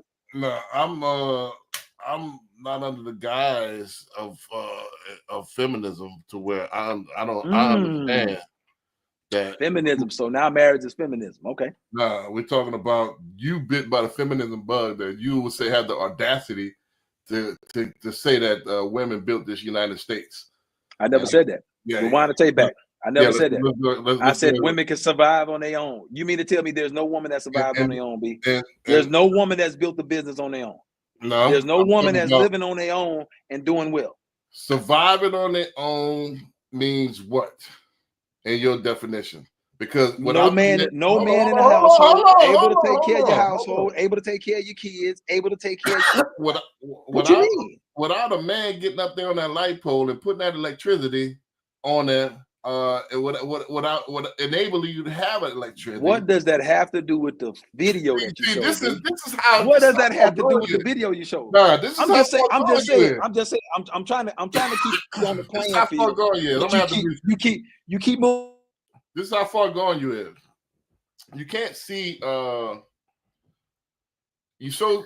I'm trying to keep you on the playing field, B. That's all I'm saying. You show guys on in feminism you can't see. Without a man building the roads, without building that apartment, without for you getting in trouble and calling the cops, and most of the cops are going to be men to protect you. You're not on your own. You think you're on your own, but it's men that's running this thing, and it's men that's always ran this thing. It's men that's built this thing.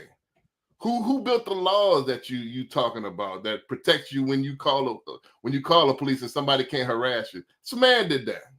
When who you paying the bill, the infrastructure to actually put them lights on? Who built that infrastructure? A man. So I could do it on my own, yeah, but this is first world problems. Without us building up this society, you wouldn't be able to do shit. A woman wouldn't be able to do shit without a man building it up first.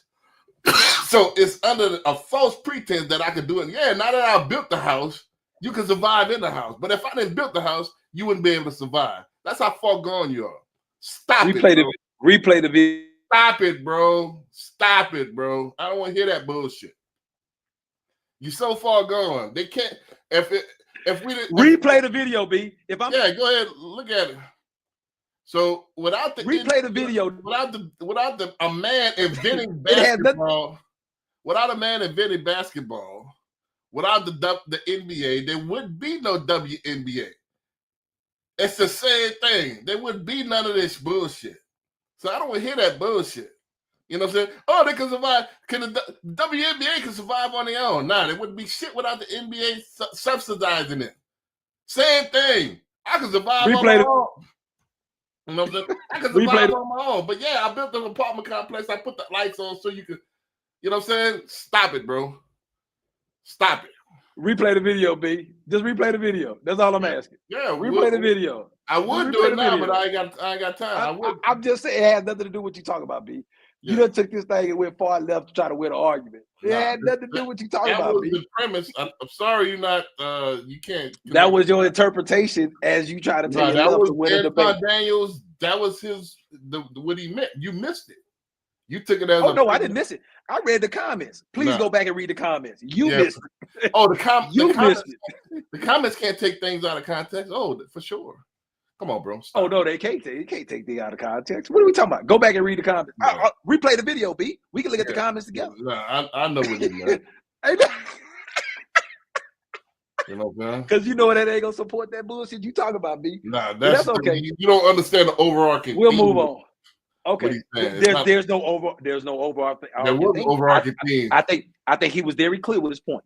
He was very clear with his point. Okay, that's how you. I just think you just took it and went left, but it's okay. That's what it is. You can't argue with that. You know that. Okay. You know the woman. I would expect nothing less from you, B. Nothing less from you. You can't argue. To try to win a debate. You know what I'm saying? This ain't no debate, bro. Give me somebody that's on my level to debate with. Like this is me. You ain't on the level of the video, so how you gonna be on my level? This is me educating somebody. You taking a video and going far left. Nah, What this we is talking me about? educated. This is not a debate. You gotta have the debate, good points to debate with. This is me educating. I somebody. did. Anytime you got to move the goalpost, that just goes to show me that I got good points. Nah, so you took it as a personal attack. All right, so that's why would I play a video of a personal That's attack? exactly what it was, B. Do a survey. All right, cool. Do a survey. Play that video and do a survey. So does and he ask know her anybody if that personally? was a personal attack against women. So you just contradicted yourself. Is it a personal attack or is it against women? Which one is it? Is it?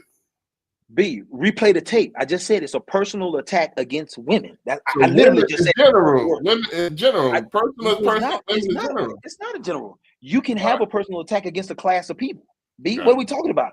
That's the Right. same reason that a Now, class you of can people is have an protected in the Constitution. What are we You talking can ha- about, B? You can have an attack against people, but you can't have a personal attack against people. That's you're out of There's context. there's a reason there's protected Your classes grammar in the is off. Constitution. What are we talking about, B? Your What are grammar we is talking off. about? Your grammar is off. So how can it be personal and against a class? It's not. That's two Well, then why is a class protected then? Why is there protected classes? That doesn't have anything. You said personal. Because that has nothing to do with personal. You know what I'm saying? Nah, There's personal protected classes. means- B, if you represent the client to rent a property, they are in a protected class. That That's has not nothing to a do with what you're saying. personal. That's not a one person thing. That is a whole class. That is Correct. protecting the whole class against an attack. Correct. That is But you personal. said- B, what are we talking about? You said personal. Don't even worry about it. It's Yeah. So don't worry about it. Your grammar is off. Yeah, your grammar is off. Hey, I think you need to do a little bit of research when we get off this thing, B. Yeah. Do a little bit more research. Is it gonna be? You said I'm is us. What? That's bad. That's bad grammar. That has That's nothing what to you do just said. with protected class. Yeah, that has that's nothing to do what with you just protected said. class. You know, so Rewind the tape, please. Where did I say that? I am us. Yeah, that's I am kind of us? what you just said. Personal I is am us. Yeah, that's what you just said. Something to that effect. When you're talking personal, when you're talking singular, and you're going plural on it. What? Okay. What are you talking about? Is it either personal or is it in general? Which one is it? Hey, just do a survey, B. Talk to your peoples. Talk to your peoples. They'll bring you back to planet Earth because right now you're on Mars somewhere thinking Gotcha. some different shit. No, I'm just in a different type of mind frame. I hear you. Hey, look, that I can agree with. 100%. It works. You know All right. So about this new video, how you gonna spend that one? I've been saying it as far as passport bros and all that stuff, getting possibly retiring in different climate. I think is the mind frame where it's something similar to where reality is not reality anymore. I think it's getting bad in the United States. It's getting bad in Western culture. I think it's stuff is too expensive. I think it's because of demand on certain things and price gouging. I think you could go Thailand, Panama, all kind of other countries. And my cousin right now in Guyana as in South America, and he's living like a king out there. Everything fresh, you eat better, everything cheaper. You're making a whole bunch of money because they just getting the oil out there. They discovered the oil right up the coast. And so they booming right now. So you can go somewhere else and live like a king. I think the amenities out here is kind of played out. It's cool to live in the United States. That's fine. I would never abandon where I'm from. However, I think there's alternatives that might be a little bit better on your pocket. Then plus I'm the mind frame is changing. Common sense is no longer common sense. I think AI and Chat DBT is gonna be the new common sense. It's taking over. Listen to this donkey shit here. Oh my gosh. Hee-haw. Yo, this shit is crazy. And we wonder why, as black people, why they talk about us like we are filth on filth. Listen to this lady. In that new bill, they changed the SNAP benefit requirements. And this, I'm not going to say shit but what is in there? And I'm going to leave you to analyze the implications. Children, parents of children ages 7 to 17 must work 80 hours a month in order to qualify for SNAP.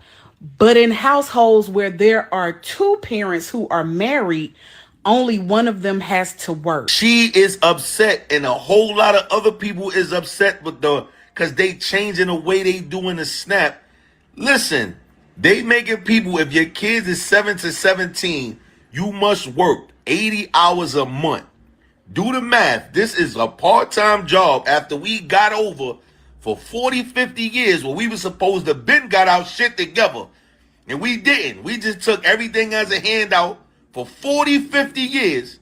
Now they saying you got to get your ass up and put in at least half, like, you know what I mean, part-time to get this snaps, right? And they complaining. And then they say, like, yo, you must be, you know what I mean? If you married, only one person have to work. So this means that in the black community, not a lot of people is married, so that's not happening. So that means you can't keep kicking the man out no more. There's gonna be a lot of black dudes sticking around because you need somebody got to stay in the crib. You know what I'm saying? So, but yo, this shit is crazy. Like, how are y'all in the uproar? We were supposed to been got our shit together. How is you in the uproar? And the thing that kills me is there's more white people on public assistance than black people, but we always make ourselves the face of some scum of the earth shit. Like, we come and root and be the front runner of all of this shit. Gotham Ghetto Gospel.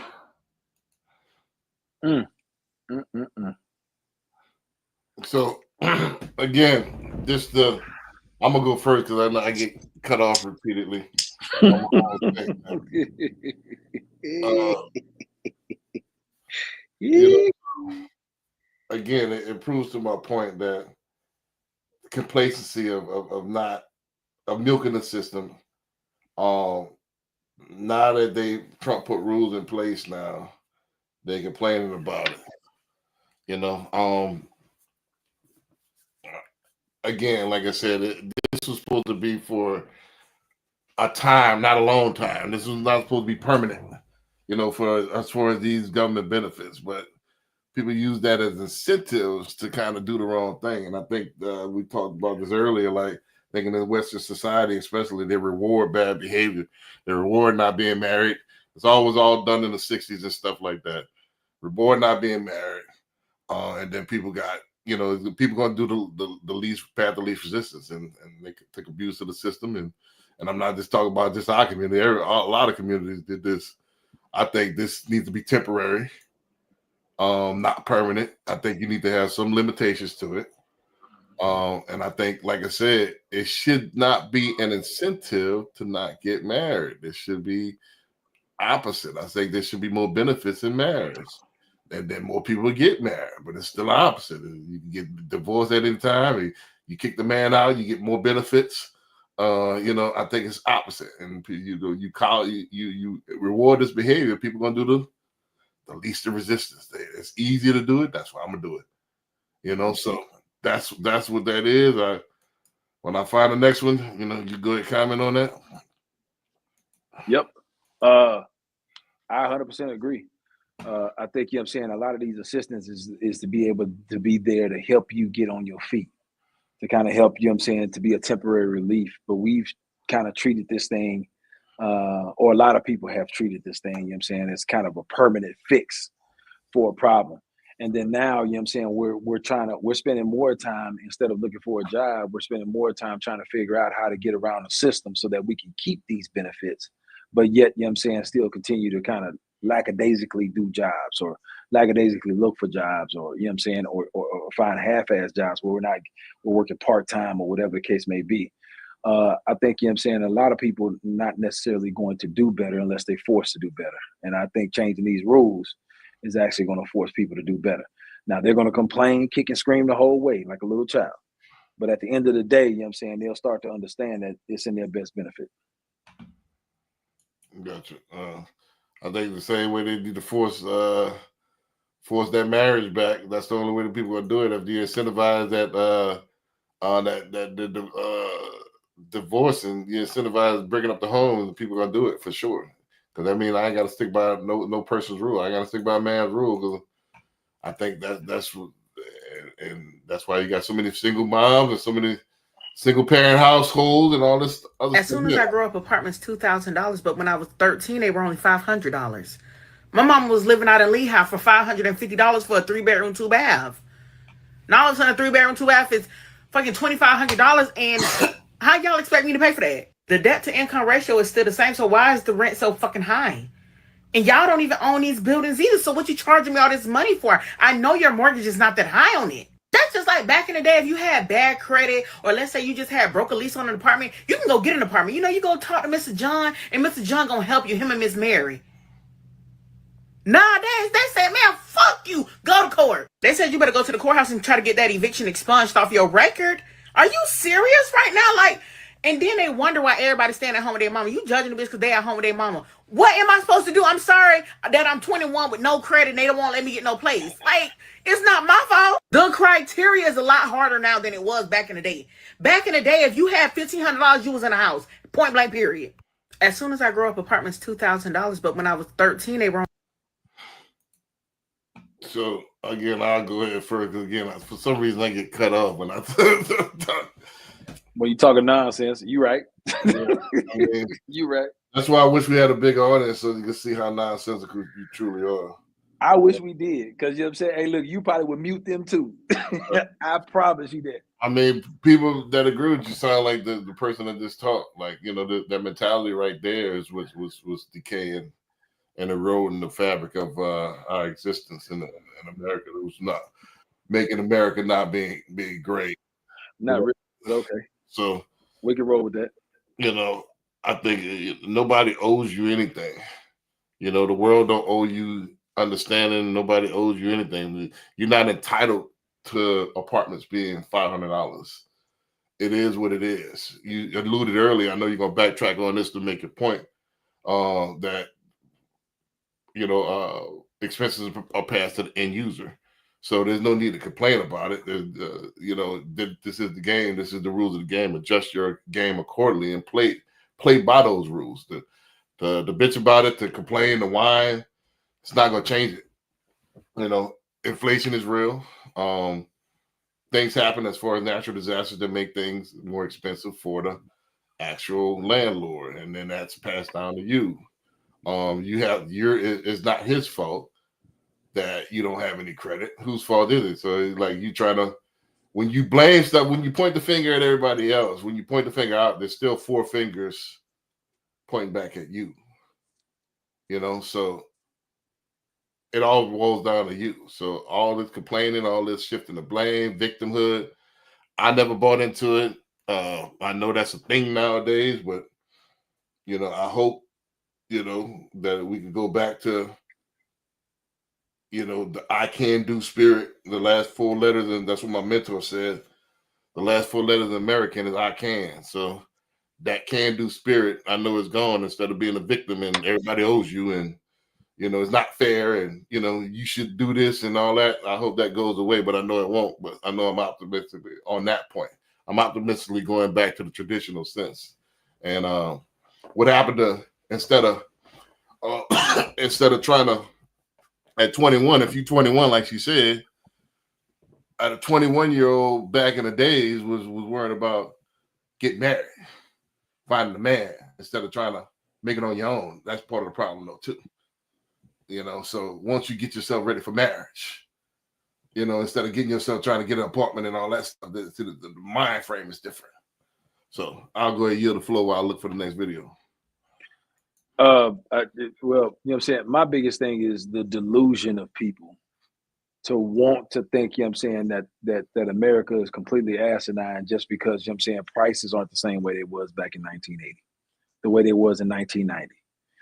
Eggs, gas, bread, whatever it is, grocery bills is never going to be the same way it was back in 1980 or 1990. It's been the same test of times throughout America. Even in 1980 and 1990, they were talking about stuff was expensive because it ain't the same way it was back in the 60s and 70s. It's just the way it is. Prices are going to always continue to go up. You know what I'm saying? But for somebody to say, oh, well, you know what I'm saying, prices was $500 back in when my mom had an apartment, you know what I'm saying, 20 years ago. And now they're $2,000. And for you to think that's completely out of pocket, it's completely apart. Price is going to,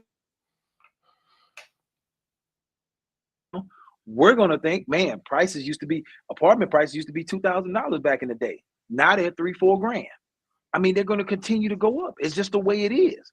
But what are you doing to prepare yourself for it? You have to understand, you know what I'm saying, the economy is not going to change. Inflation is not going to change. Inflation is a real thing. The dollar gets weaker every single year because, you know what I'm saying, inflation goes up.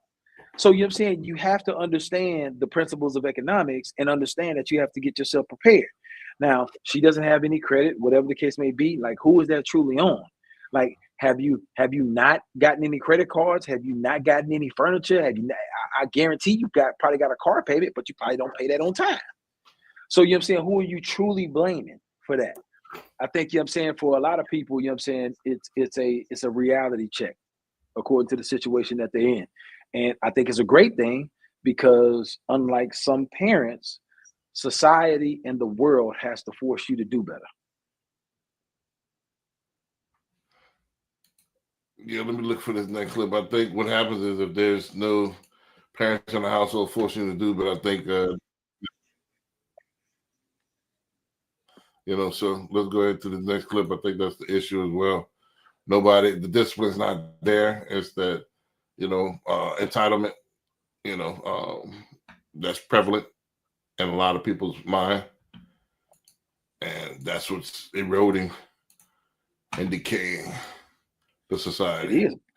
But I mean, you know what I'm saying, like, what are we doing about it? You know what I'm saying? Like, you know, she complaining about rent, but, you know, how are you pivoting? Where we at? I was buying property when nobody wanted to be over here. I'm talking snow on the bluff. Everything you could think of. People were afraid to be in this community, but that's where your opportunities are. So I was buying properties for $500, $300, $1,000. People was like, there's a black hole over there. That's the hood of all hoods. And I'm like, worst case scenario, I get my 500 back or my 1,000 back and just sell it to somebody else at some point. Nobody wanted to be here.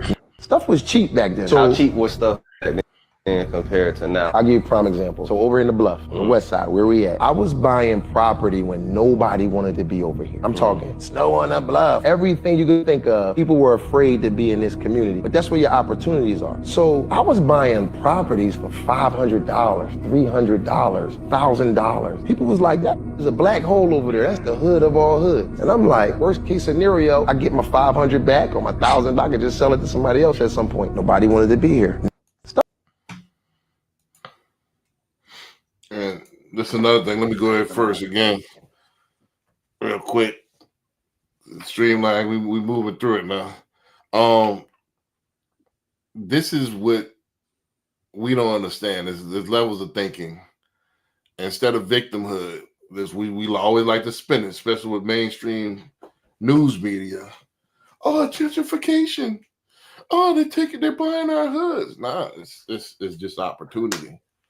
And that's how this society is built. That's how capitalism is built. It's about opportunities, taking chances when nobody else see the vision, and you turn it into something. Oh, they're buying it. You know, it's not their fault that the opportunity was there, that you sold grandma them property for dirt cheap because you just seen the $15,000 that you were gonna get on the $50,000 and you wanted to go and get that new car, and you cashed it in and went to an apartment. It's not their opportunity. And I mean, it's not their fault. They've seen opportunity and they turn it into gold. And we get mad, we get tight when you see the end result. Oh man, they gentrified it. Nah, it's you the one that didn't hold it up. You the one. So it goes back. I'm glad to see somebody in our community kind of seeing the vision. I guess take one of us. That's why I put this clip in here to show you there's not just other people that's coming in and buying stuff. It's anybody that gets it. Anybody that gets it understands that opportunity is opportunity, and that's just what this is. You know, you can't blame somebody for your bad decisions. If you know it's been in your house for 5-6 generations, and you let it go because you wanted a new Lexus to stunt for your friends, then get mad because they turn around and take that property and develop that area and then make it a $2 million Starbucks. Then get mad, oh, they gentrified. You know, it is what it is. I'll go yield the floor while I look for this next clip. Well, one, you know what I'm saying, the first thing is that I'm glad, you know what I'm saying, that somebody was able to come in and take advantage of the opportunities in the hood. You know what I'm saying? Like one of the culture was able to come in and take advantage, see it, come in and take advantage. It's just unfortunate that, you know what I'm saying, even though they took advantage of it, they should be applauded, because here it is, we complain so much about somebody else coming in and taking over our hoods and gentrifying it. Now you have this guy that's coming in and doing it, and yet he's still not being applauded. You know what I'm saying? He's still being down talked about why he bought these properties in this hood. I think it just becomes an educational thing. You know what I'm saying? All the opportunities doesn't have a color on it. You know what I'm saying? The opportunities are there. It's just up to the individual if they want to take advantage of the opportunities or not. This man took advantage of the opportunity, and then now he was able to see the vision, and now he was able to reap the rewards, because now the properties have tripled, doubled, whatever the case may be. And then now, you know what I'm saying, he's changed his financial situation. We have to do something other than our money, you know what I'm saying, than go buy the new Gucci bag, Louis Vuitton, and we're taking these vacations that we can't afford, or whatever the case may be. Like, the idea should be, how do I triple my money? How do I invest my money? And investing your money is not just so I can look good at the club. And the other thing is this too, is that, you know what I'm saying, everybody has connections, everybody has networks. It's just how you choose to you know what I'm saying, take advantage of those networks, those connections, whatever the case may be. You know what I'm saying? Like, or instead of, you know what I'm saying, being able to skip the line at the club, why not I call somebody, let me get inside a class to learn how to take advantage of some of these government programs so I can buy these properties in the hood, or buy these properties in an area where I know eventually, you know what I'm saying, you know, new development and stuff like that is coming the same way he did. Everybody has the same opportunity to invest their money. Everybody has the same opportunity to use their connections. For a lot of people, you know what I'm saying, we just use that wrong. Gotcha. Let me hit this next one real quick. I got like about 3 or 4 more. Let's go finish this up. It's almost at 1 o'clock, man.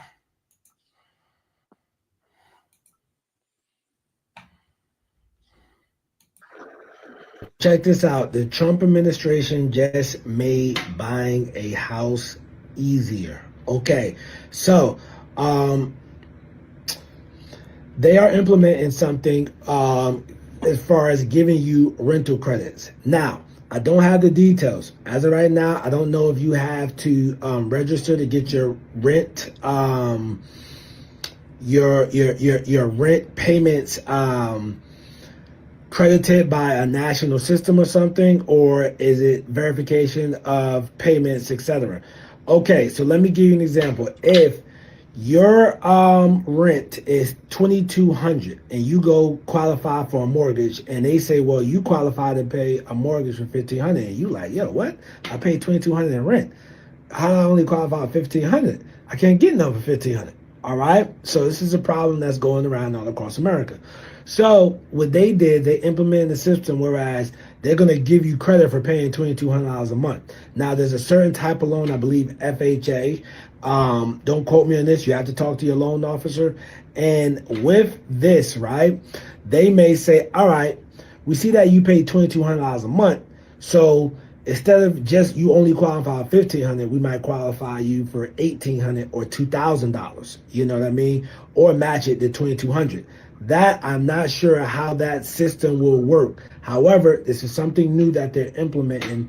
So if you want to know more about it, you can Google Trump administration announces huge change to help new home buyers.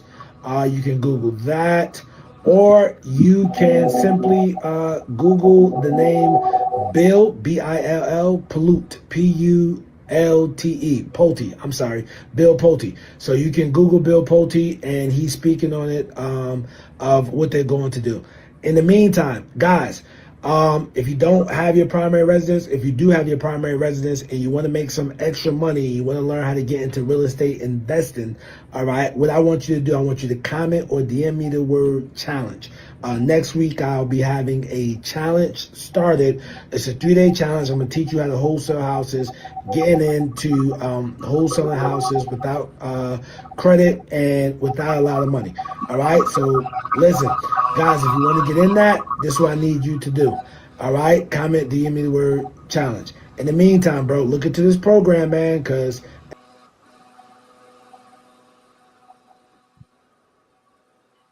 That's big. I mean, I don't really want to comment because I don't know all the details. I just heard of it as well. You know, what I'm thinking it's going to be about is about using that as using that like they do like child support or whatever, where you if you got a history that counts as towards your history, or that instead of a payment shock, they could use that something similar to that. That's what I'm thinking. I don't think it's I don't think it's going to increase your credit score or anything like that. I'm thinking it's going to be more of a payment shock type thing, used in that sense. I don't know if you know the details or not, so I'll let you go in on it. I don't necessarily know the details. This is the first I'm hearing about the program, and you know, it sounds like it's brand new, so they're still trying to figure out the infrastructure of it. But it definitely seems like it's something at least people should actually, you know what I'm saying, take the time, research it, and figure out, you know what I'm saying, if it can help your situation or not. Because if it can help your situation, you know what I'm saying, why not take advantage of it? Yeah, again, I don't know if they implemented it yet or not, but yeah, I mean, I don't know all the details. I've heard about it. You know that you could use your rental history towards helping establish. I mean, so I don't know exactly, so I can't comment. I don't want to speculate. So I got you. Once I find out, we'll revisit this. Let's go to the next one. I think I got like 2 more. All right. They're not saying it loud, but banks are slowly backing away from HOA properties. And if you're not paying attention, this can trap you in a property that you can't sell or refinance. Let me break this down to you in plain English. Banks are no longer lending blindly to properties that now have HOAs, unless that specific HOA has been approved by the bank prior to. Now ask yourself, why is this happening? Because a ton of HOAs are either mismanaged, underfunded, or in financial chaos behind the scenes. And banks, they're no longer taking the risk. They're starting to say, if we have not personally vetted the HOA, we're not giving you the loan. That applies to condos, townhouses, and even single-family homes that are part of HOAs. So what does this mean for you? If you already own a property that's part of an HOA, you might not be able to sell that property to somebody that's getting financed. Also, if you're trying to refinance, you might not get that new loan because the bank has not approved that HOA that you're currently living with. And if you're a buyer, you better start asking the right questions about HOA reserves, lawsuits, and delinquency rates. This is bigger than just red tape.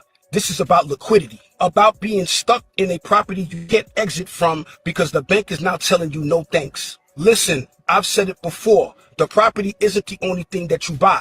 You're also buying into the HOA's problems. If the HOA is broke or the HOA is in the bank's blacklist, that deal is dead in the water. You better start doing real due diligence before you sign on the dotted line. They're not saying it loud, but banks are slowly backing away from HOA. All right, I'll go in on this first. I've only had one in the last like couple of years that actually got was on the blacklist. I think it's rare, and it was for like a condo, no, for like a townhouse. You know that the HOA was broke. You know that was operating in the red, and they I couldn't get the deal done. It's basically like he said, it is dead in the water. Like nobody gonna lend. I don't care who it is. Nobody gonna lend me the money if the HOA is mismanaged. I can't say it's happen often, but it is a thing. I mean, they can, if they're on a do not lend list, that's a wrap. It's dead. So and then it's usually Fannie or Freddie. It ain't just that particular bank. It's on Fannie or Freddie's list. But I've only had like one shoot in like the past couple of years that actually had that happen. So is it happen often? No, but can it happen? Yeah. So I don't want to sound like Chicken Joy or whoever that is. The sky's falling. I think he's making it more than what it is, but can it happen? Yeah. Can I get struck by lightning? Yeah. But is it likely? No. So I'll leave it at that. Look, I have nothing to add to that except for the simple fact of I've only heard this any HOA having an issue with any bank only when it's dealing with townhouses and it's dealing with condos, because you know what I'm saying, either they're on the approved list and then or the financials is so bad, you know what I'm saying, or you know what I'm saying, there's an ownership issue where a majority of the properties inside that community is owned by landlords instead of actual people that own the actual condo. So that's the only issues that I've ever seen or ever ran into. I've never ran into an issue where somebody scrutinized the HOA of a single family community. And we stay in Texas, so you know what I'm saying. Like, I don't know, I can't speak about the other parts of the country, but what I can say, you know what I'm saying, especially for Texas and Florida, it's only been condos and townhouses because those are mismanaged so badly. Those do put the bank in a bad position, and they are not trying to go for that. Gotcha. All right.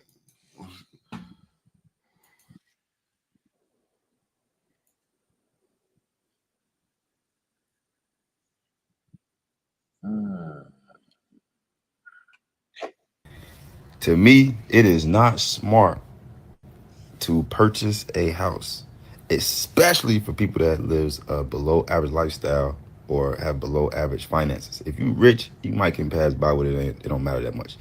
But paying all that interest, being fully responsible for everything in the house that breaks down, even if you own it, you still don't truly own it, because if you don't pay your taxes, they can just take it away from you. Even if I pay $1 million and pay for it cash, if I don't pay a fee, I still don't own it. They can take it away from me.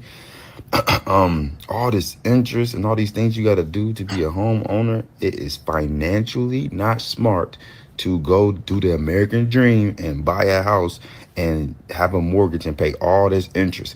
And then some people gonna say, well, equity on the back end, or pay double your mortgage to get.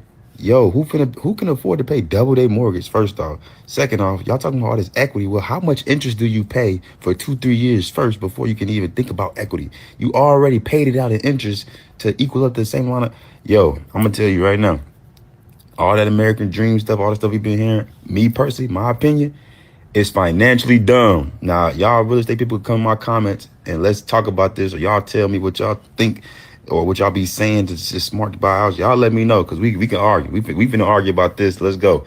You ready, Kiwani? Unpopular opinion. Whew. Made a lot of hearts with this one. Buying a. All right. I want to try to streamline this. I mean, I hear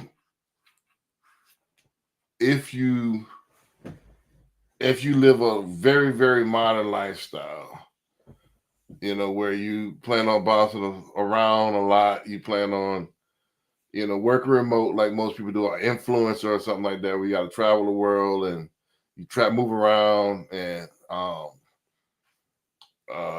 if you don't plan on raising any kids or being a part of a community or anything like that, none of the traditional stuff that, how this country is founded on. If you're very, very modern, I could see where he has a point.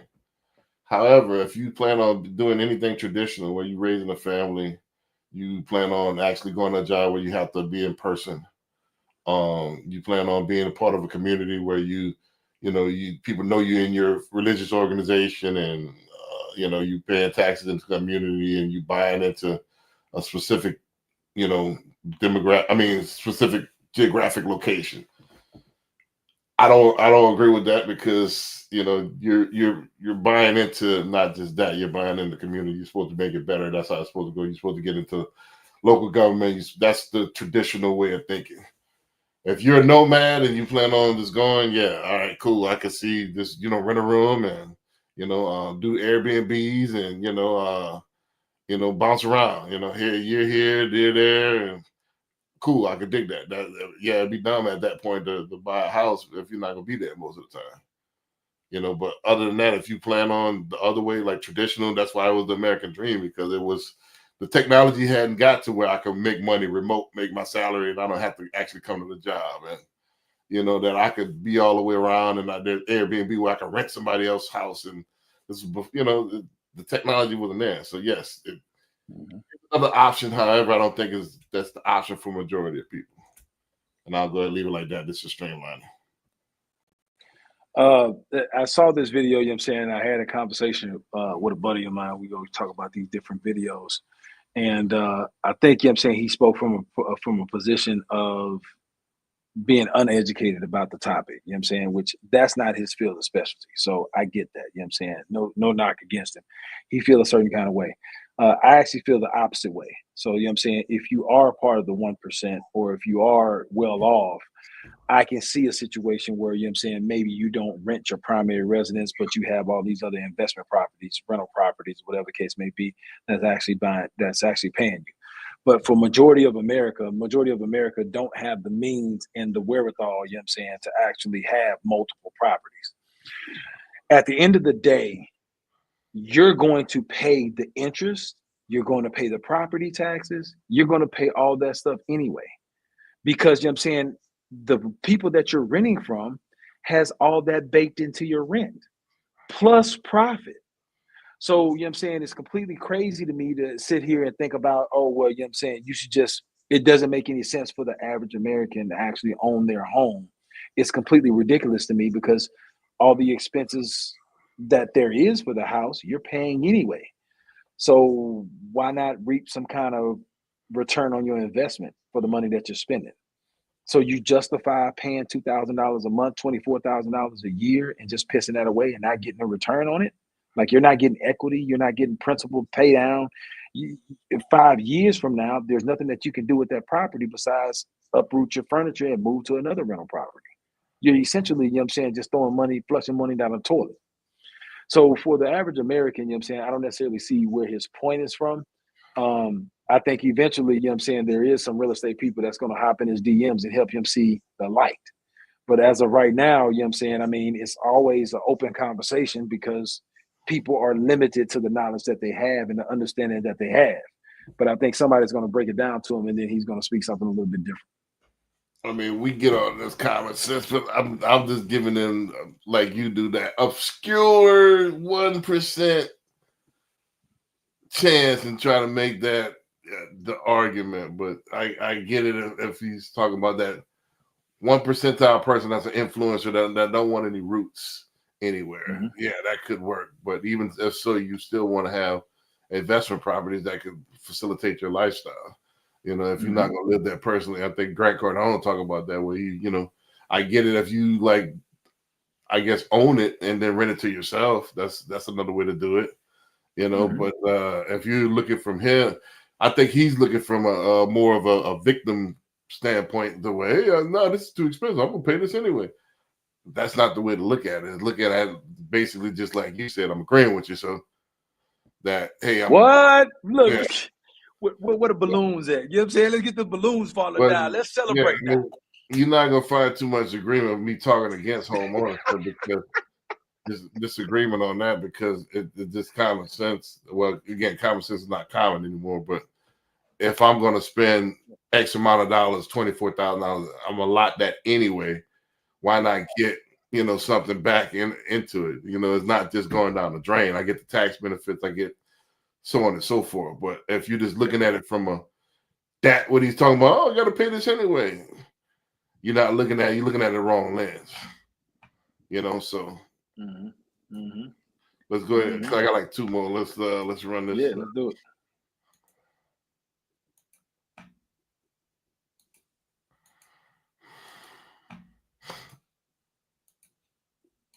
Yes, Lord. It's actually a trap. And for those that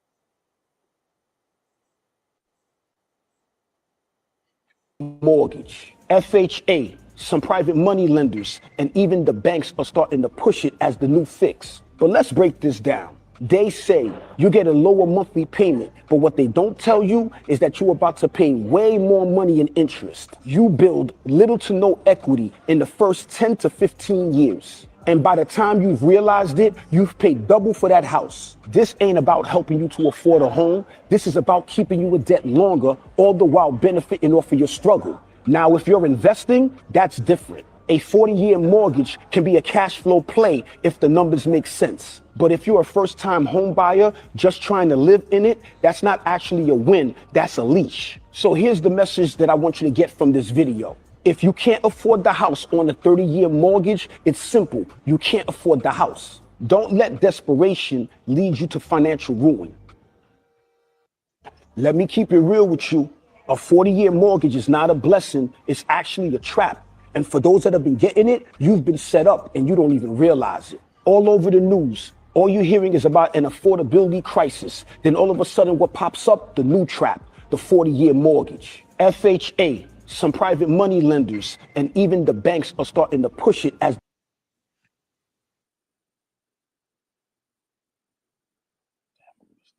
I know we missed those.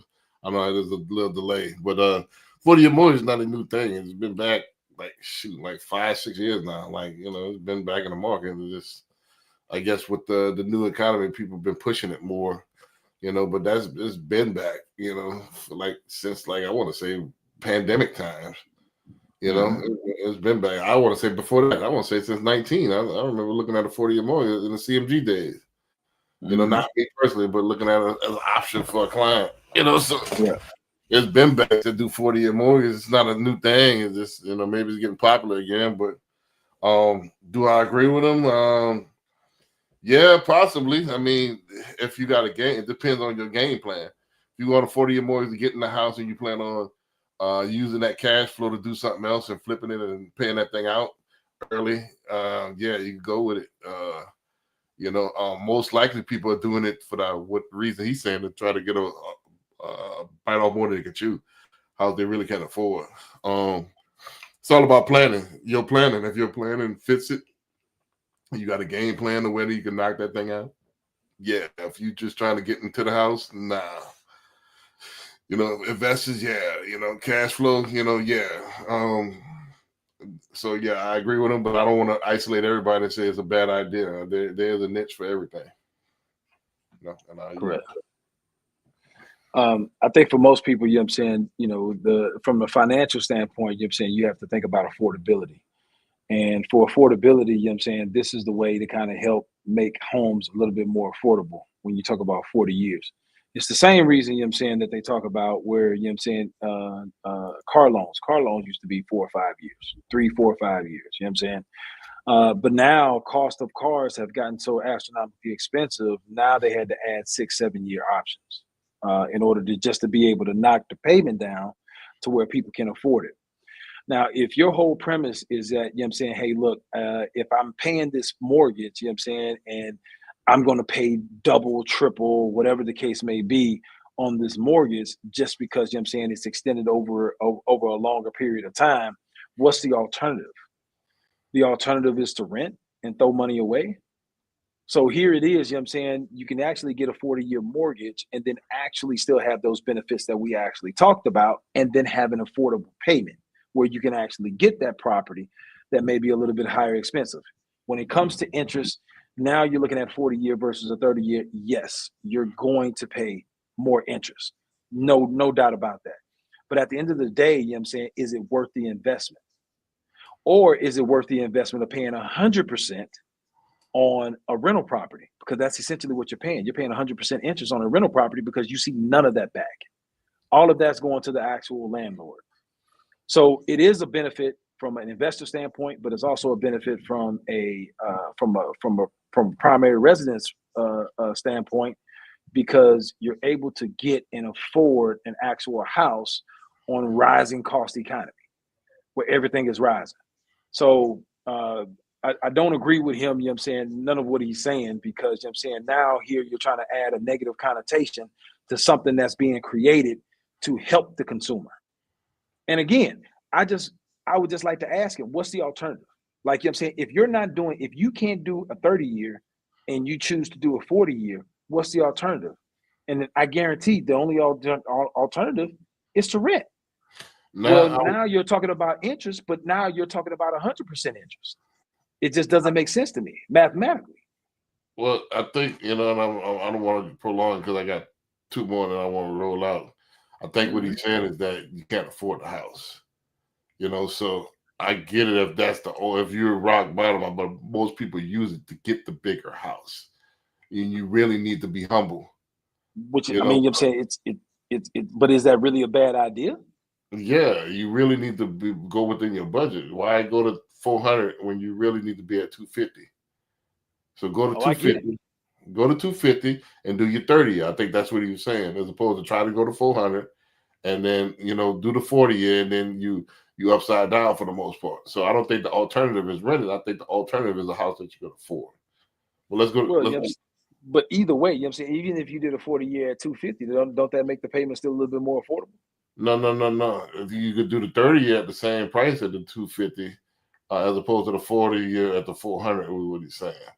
Correct. So you know what I'm saying, but you and I both know, B. Let's just we moving on to the next video. But if you do a 40-year and if there's any additional payments that you have or any additional money that you have to pay down the principal faster, you're still going to save the same amount of interest. Well, why not do the 30 years? What he's saying, like and let's reverse this. Let's say your top of your budget is $2,500 or whatever, or $2,000. And instead of trying to do $400,000 house, and that goes into the 2,000, do the 250 and now equal to $2,000. Be humble. Wait till you build up the equity or build up your cash flow before you start getting a house that you really don't really need. And I think that's our problem. We want to have the Taj Mahal from the first rip, so we don't need to be in that type of house. And then, we house poor. That's what he's saying. I agree. Like if your choices is, hey, I only can afford this $200,000 house on a 40-year. Yeah, go for it, because but I think that's not how most people are using it. I think most people are using it to step up. And that's not correct. That's not how you should be using it. You should be if the 40 year if that's the case where it's just this is the only way I could be able to afford a house, yeah, by any means, go for it. But I think people are using that to bite off more than they could chew, and that's not a good financial decision. I think that's what he's saying. So let's go to the next one.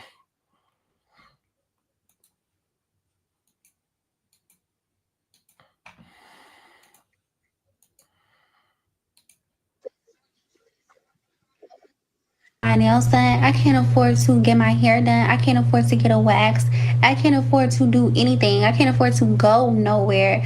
I barely got money for gas. My rent is $1,300 for a 1-bedroom, 1-bathroom, probably like 620 square feet. It's little as shit.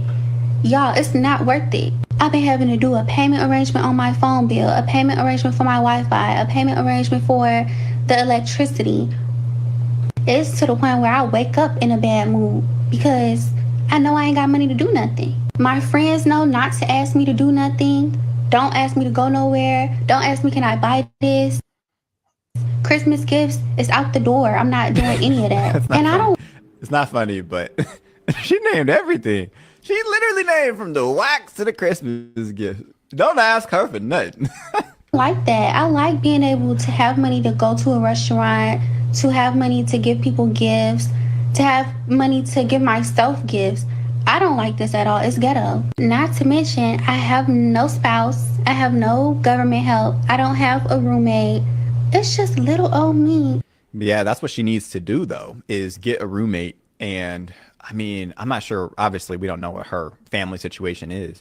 But someone as young as her, struggling as bad as she is, should be living with her parents. It seems like everything right now is built for 2 incomes.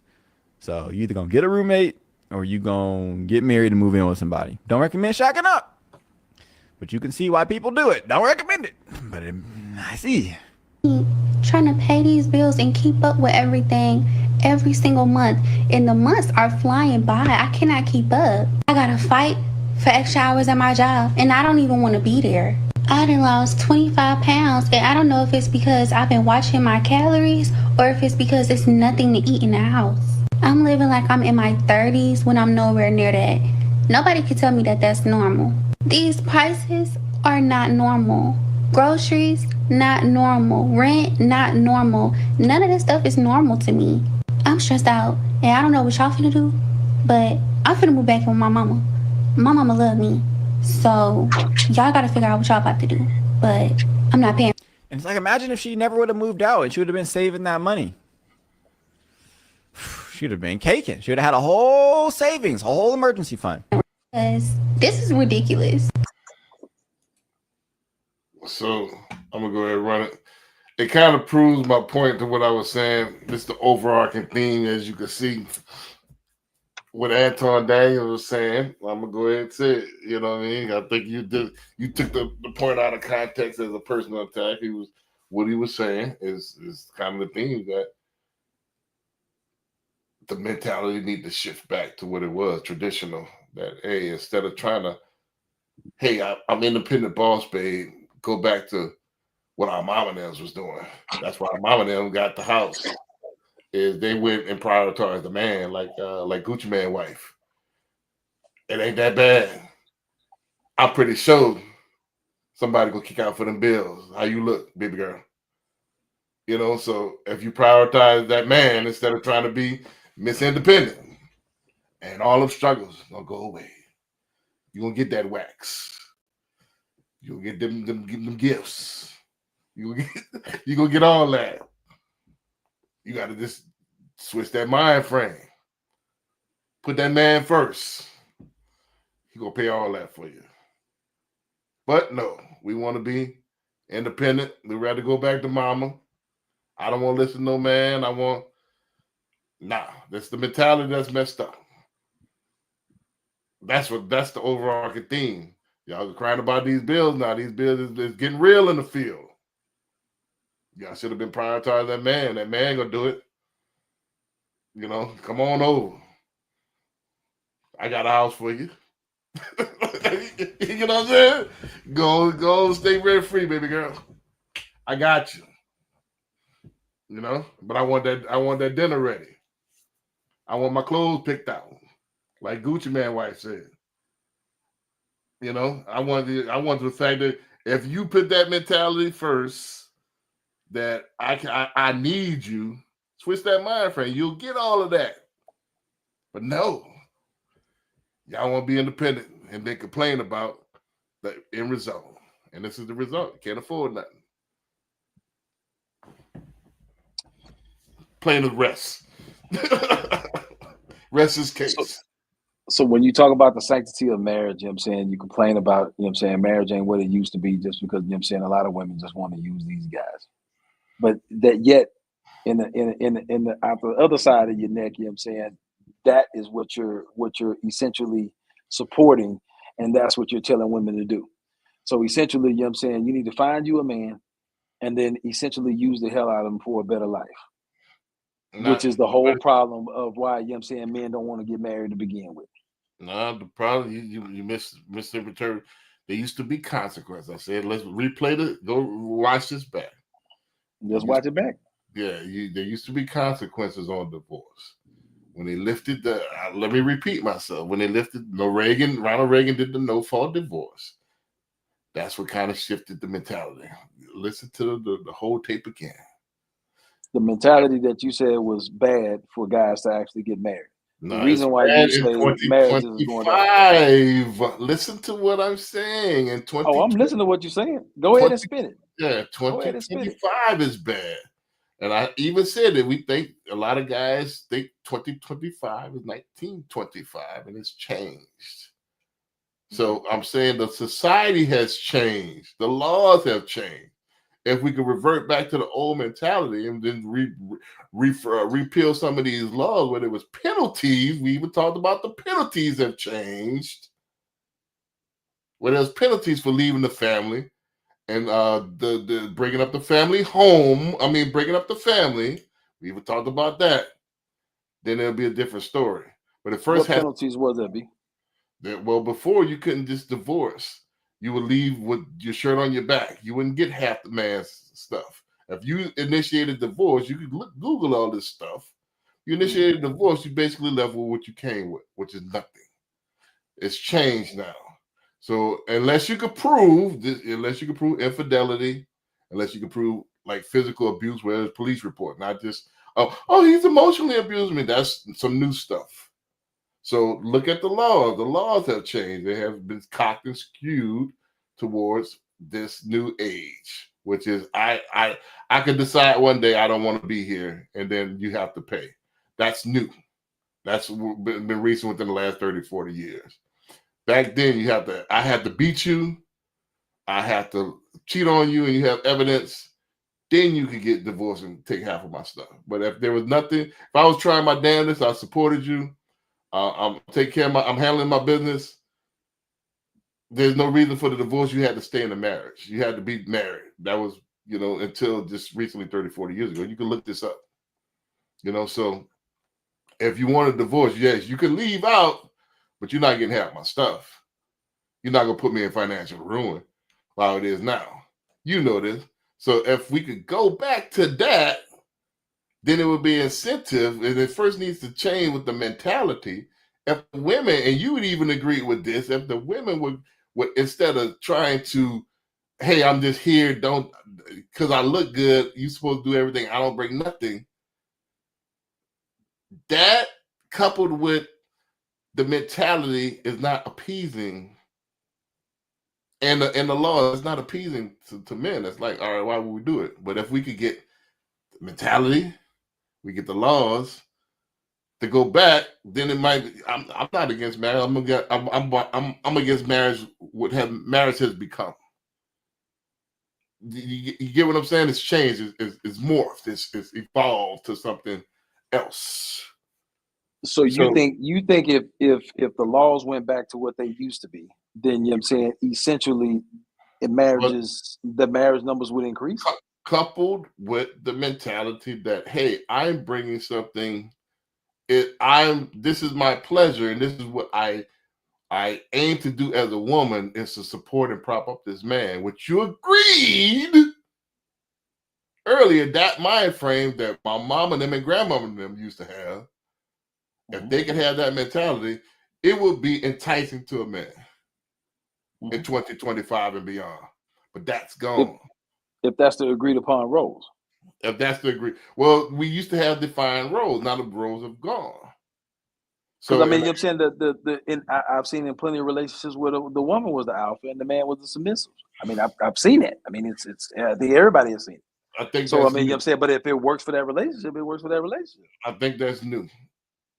That's a recent thing. The jury's still out on that word. If that works for you, but I'm talking about the majority, 51% or more. Okay. Men have always built things. The man was always the alpha, and the woman stay at home. This is what has always been, and we protect and we provide. They would nurture and nourish. That was the roles, and that's how it's been for tens of thousands of years. Okay. So to go back to the video, I wouldn't necessarily say, her problem is that she needs to find a man. Here we go. That's just not a problem. So like according to the situation, is not finding a man. The first thing that you said was she needs to move back with mom. That's the same thing the man said in the video. The man didn't say go find a man. He said go move back in the video. Go move back in with mom, save some money, and then go try it again. Go try it again. I mean, that's the way it should be. It shouldn't be the answer. The answer is that you need to go get yourself together. If that's going back to parents' house, that's going back to parents' house. It's not the B Dick's answer. You need to find you a man. that you can actually use to pay for some bills and take care of everything. That's You're not the the answer. problem with society. Alpha beta men is the problem with society. So then let me ask you this. You have a daughter. What are you teaching your daughter? Are you teaching your daughter, you know what I'm saying, to find a man and be submissive? Correct. Okay. Okay. Yep. Saying something different in another video when you try to prove another point, but okay. Right, That's so fine. We can pull we up can the roll receipt. we can roll with that. We can agree to disagree on that. Right. No, that's how it's always been. That is your nature to be submissive It's to. it's no way I'm gonna have a daughter, you know what I'm saying, and tell her that she's just supposed to stay at home, you know what I'm saying, and then in order to survive in life, she needs to find a man. And I know you and I know from previous videos you ain't teaching your daughter the same thing. All But right. to Let's prove let's see a these point, made up to prove videos. a Let's see point, these go made ahead. up videos. Let's see these To made prove up a point, videos. go ahead. Bring your receipts. Okay. That's not Bring a your problem. receipts. Yeah. So again, like I said, that is their nature. So why would I Okay. teach it outside of their nature? Now I always taught, and I think somebody even asked me, would you let your daughter be in a polygamous relationship? Yeah, if she was the second wife, if she had an alpha man and he was protected and provided, of course. Okay. Of course. And this modern beta male blue talk, that's what the problem is. I wholeheartedly disagree about she should go back with her mama and then try it again. The situation's not gonna change. She How do you back in figure it's not the gonna day. change? Hold on. The situation's not gonna change because the mind frame ain't gonna change. Because you said it earlier, it's not going cheaper, it's getting higher. So Correct.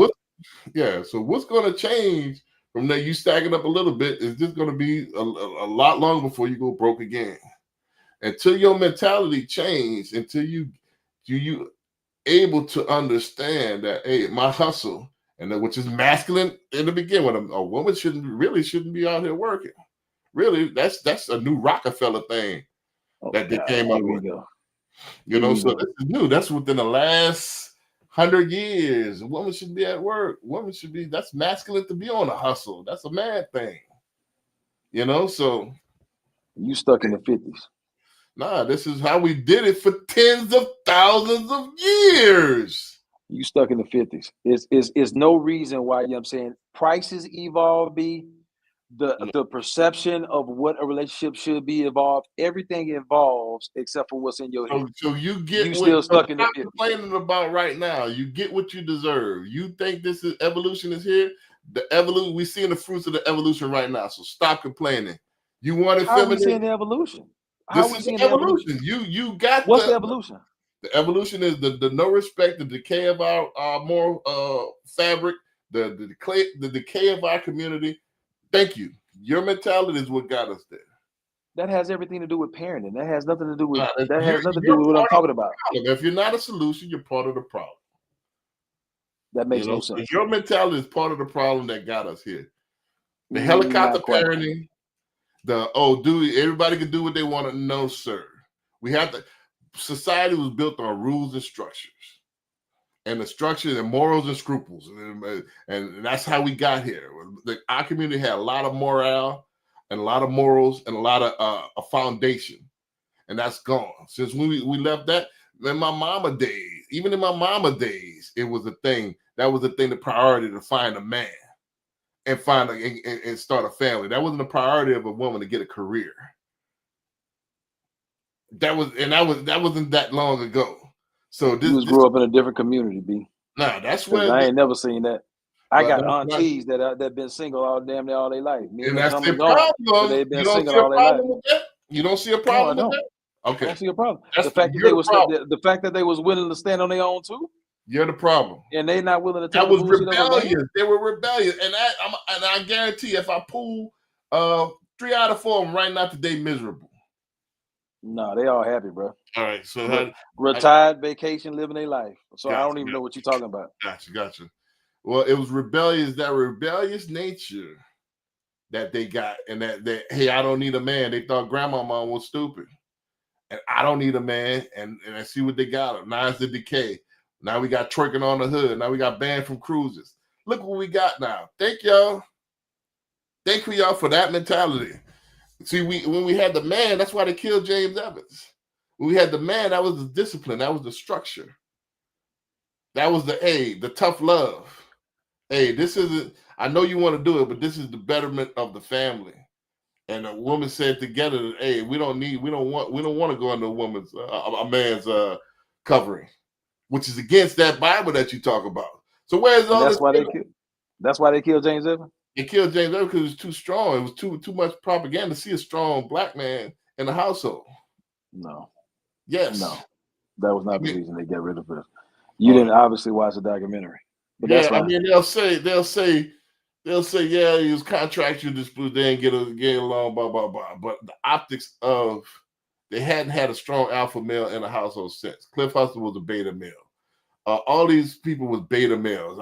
My wife works in this shit here. The shit that you believe in, that's fugazi.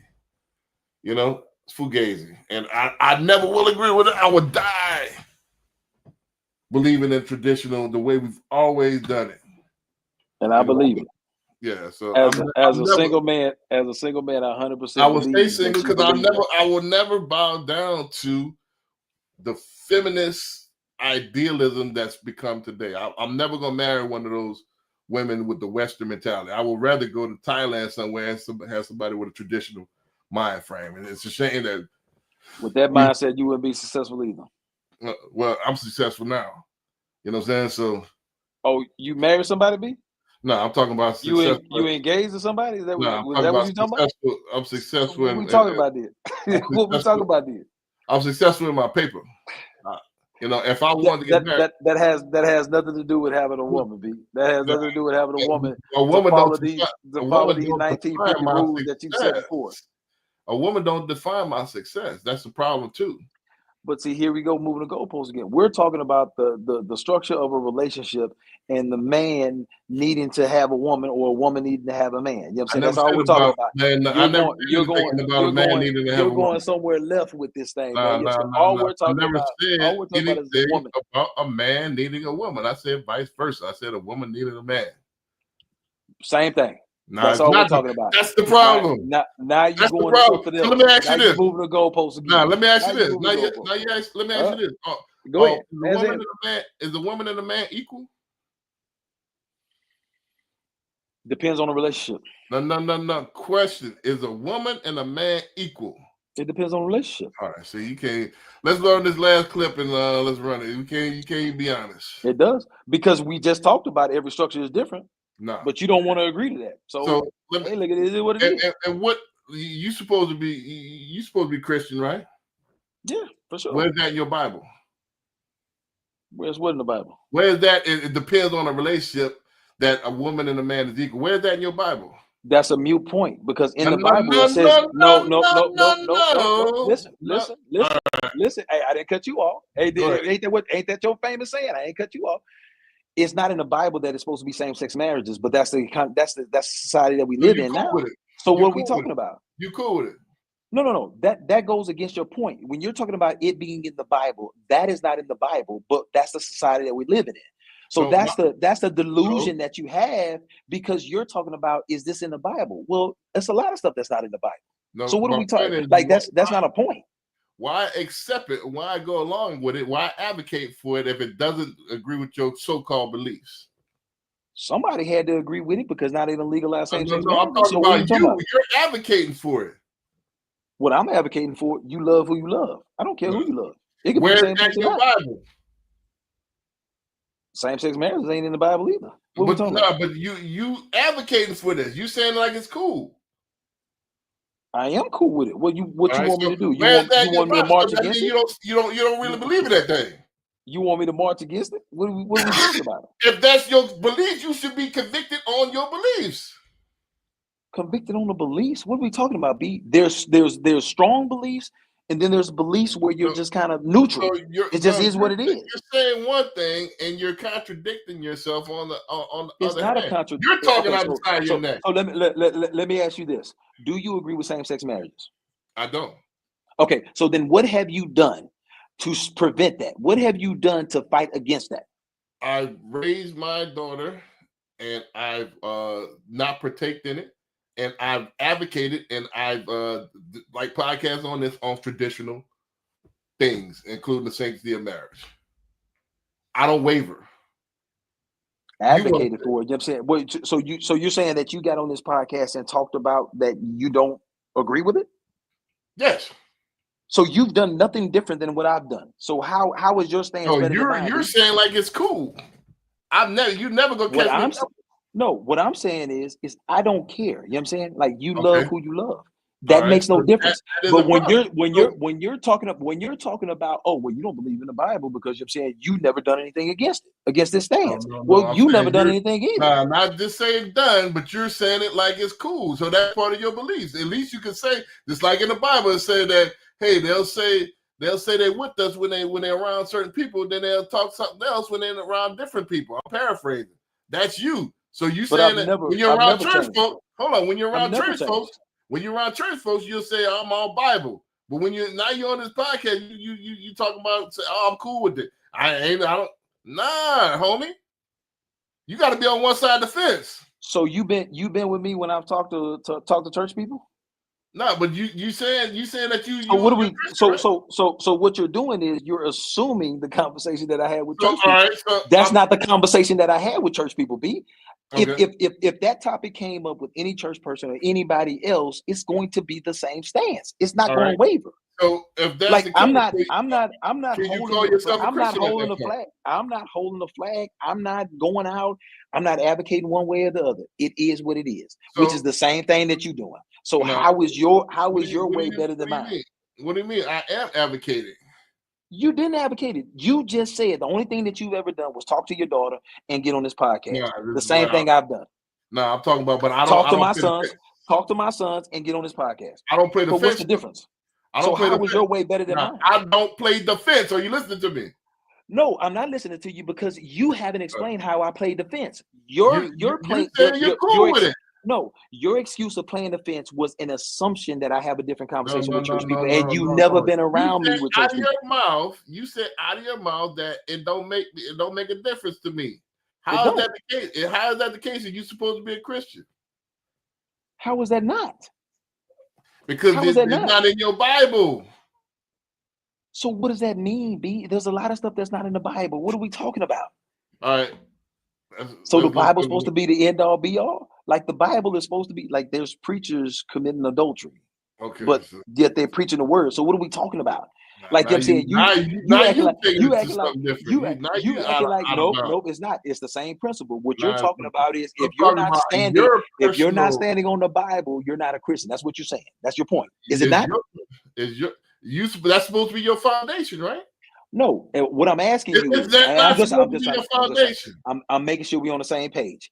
What you're saying is that if you're not fully believing and following the Bible in every sense of the word, then you're not Christian.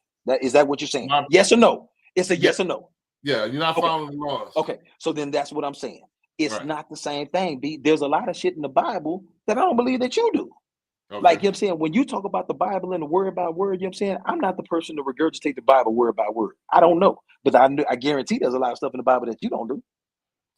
So promise you that. But you know what I'm saying? Nobody's sitting here scrutinizing like, oh, well, you're not Christian. You're not Christian because you're not following it by the T. By you pushing it off on me, does it omit that fact? It doesn't omit the fact. Okay, gotcha. But it does make it a mute point, though. No, it doesn't. It does. All you kind of doing what the women do. Instead of taking accountability, you try to blame somebody else. You try to deflect. So I'm not deflecting. I'm taking the point that you're making, and you're consistently moving the goalpost. You're consistently moving the goalpost.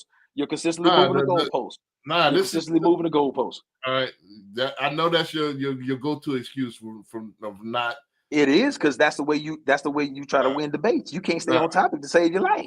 You make these points and you can't support them. What do you mean I can't support them? You can't support them, B. What are you talking about? You just sat here talking about, you know what I'm saying, just because I have a stance, I'm not Christian. Like, you can support that. Like, you can talk to anybody. You don't have a stance. That's the point. And you should have a stance, is my point. Okay, so then if I should have a stance, then I do have a stance. What should I do, B? What do you mean? What should I do? You said you're proclaiming one thing. You're proclaiming that you're a Christian. And Yes. yet, out the other side of your neck, you're saying that, hey, this is where it is. I'm cool with it. Nah, homie. So That's like saying you're cool. that automatically makes me not a Christian. You're not following what you say you believe in. That's like, all right.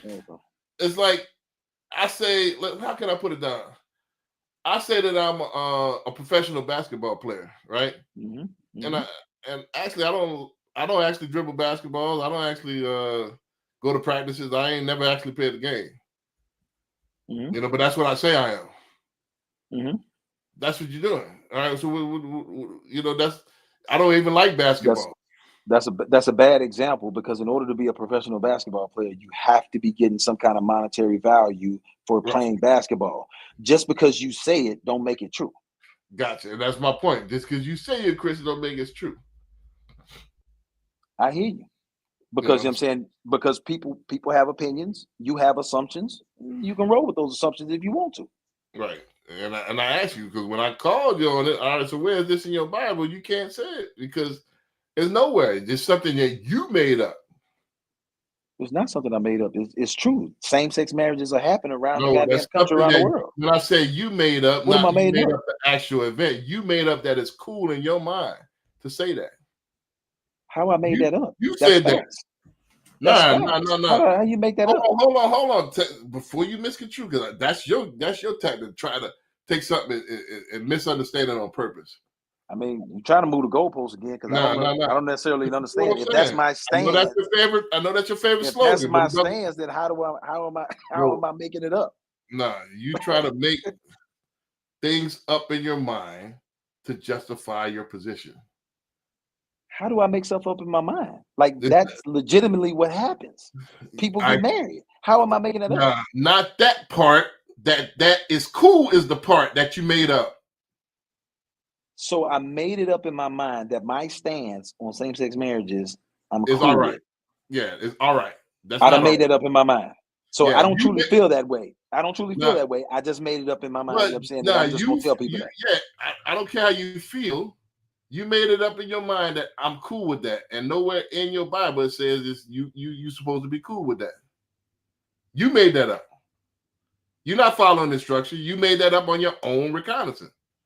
I'm not following your point because it keep moving. Nah, but that's the okay. point is that the laws say this. Corey Smith say this. You made that up. God That's not the law. It's a Bible. It's not the law. It's a Bible, and it actually happens. So what are we talking about? Is that not the laws and commandments? No, it's not. You talking about the 10 Commandments? No. The 10 Is Commandments? the Bible What we talking not about? the laws and commandments? Is that not the laws and commandments? There's the 10 Commandments, and then there's the actual Bible. You know what I'm saying? There's no law. All right, law what is means the Bible? law means, you know what I'm saying, if you don't do something by that, you know what I'm saying, then you're going to jail. The first 5 books So what are are we not the talking about? laws. The Torah is not the laws of God. What? The first 5 books are not the laws. Is that what you're saying? What I'm saying is there's no laws in the Bible. What are we talking about? What do you mean? So the first 5 books are called the laws, the Torah.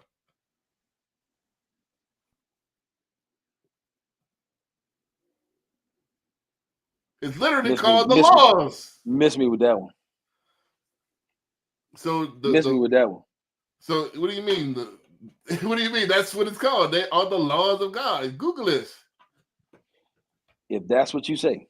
Nah, that's not what I say. That's what it is. You know what I'm saying? It's not nothing Brandon B. Dixon made up. Okay. So these are not the laws and commandments of God? I have no idea. According to B. Dix, yes. All right. Now, according to thousands of years of tradition. You know, so it's not keeping the laws of God part of what all the prophets was talking about.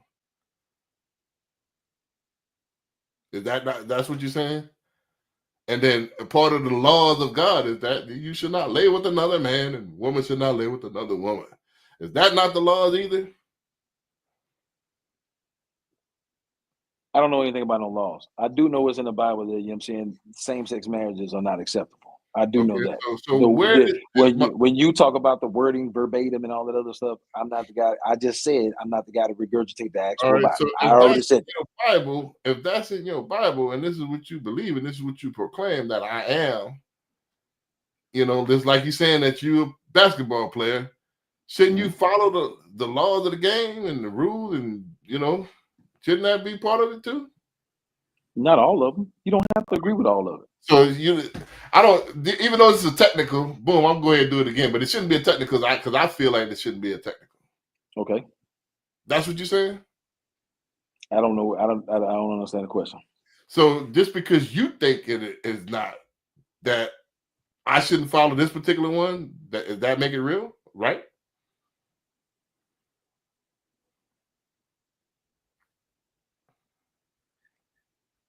I don't follow the one. It doesn't make it real. Is that No, the question?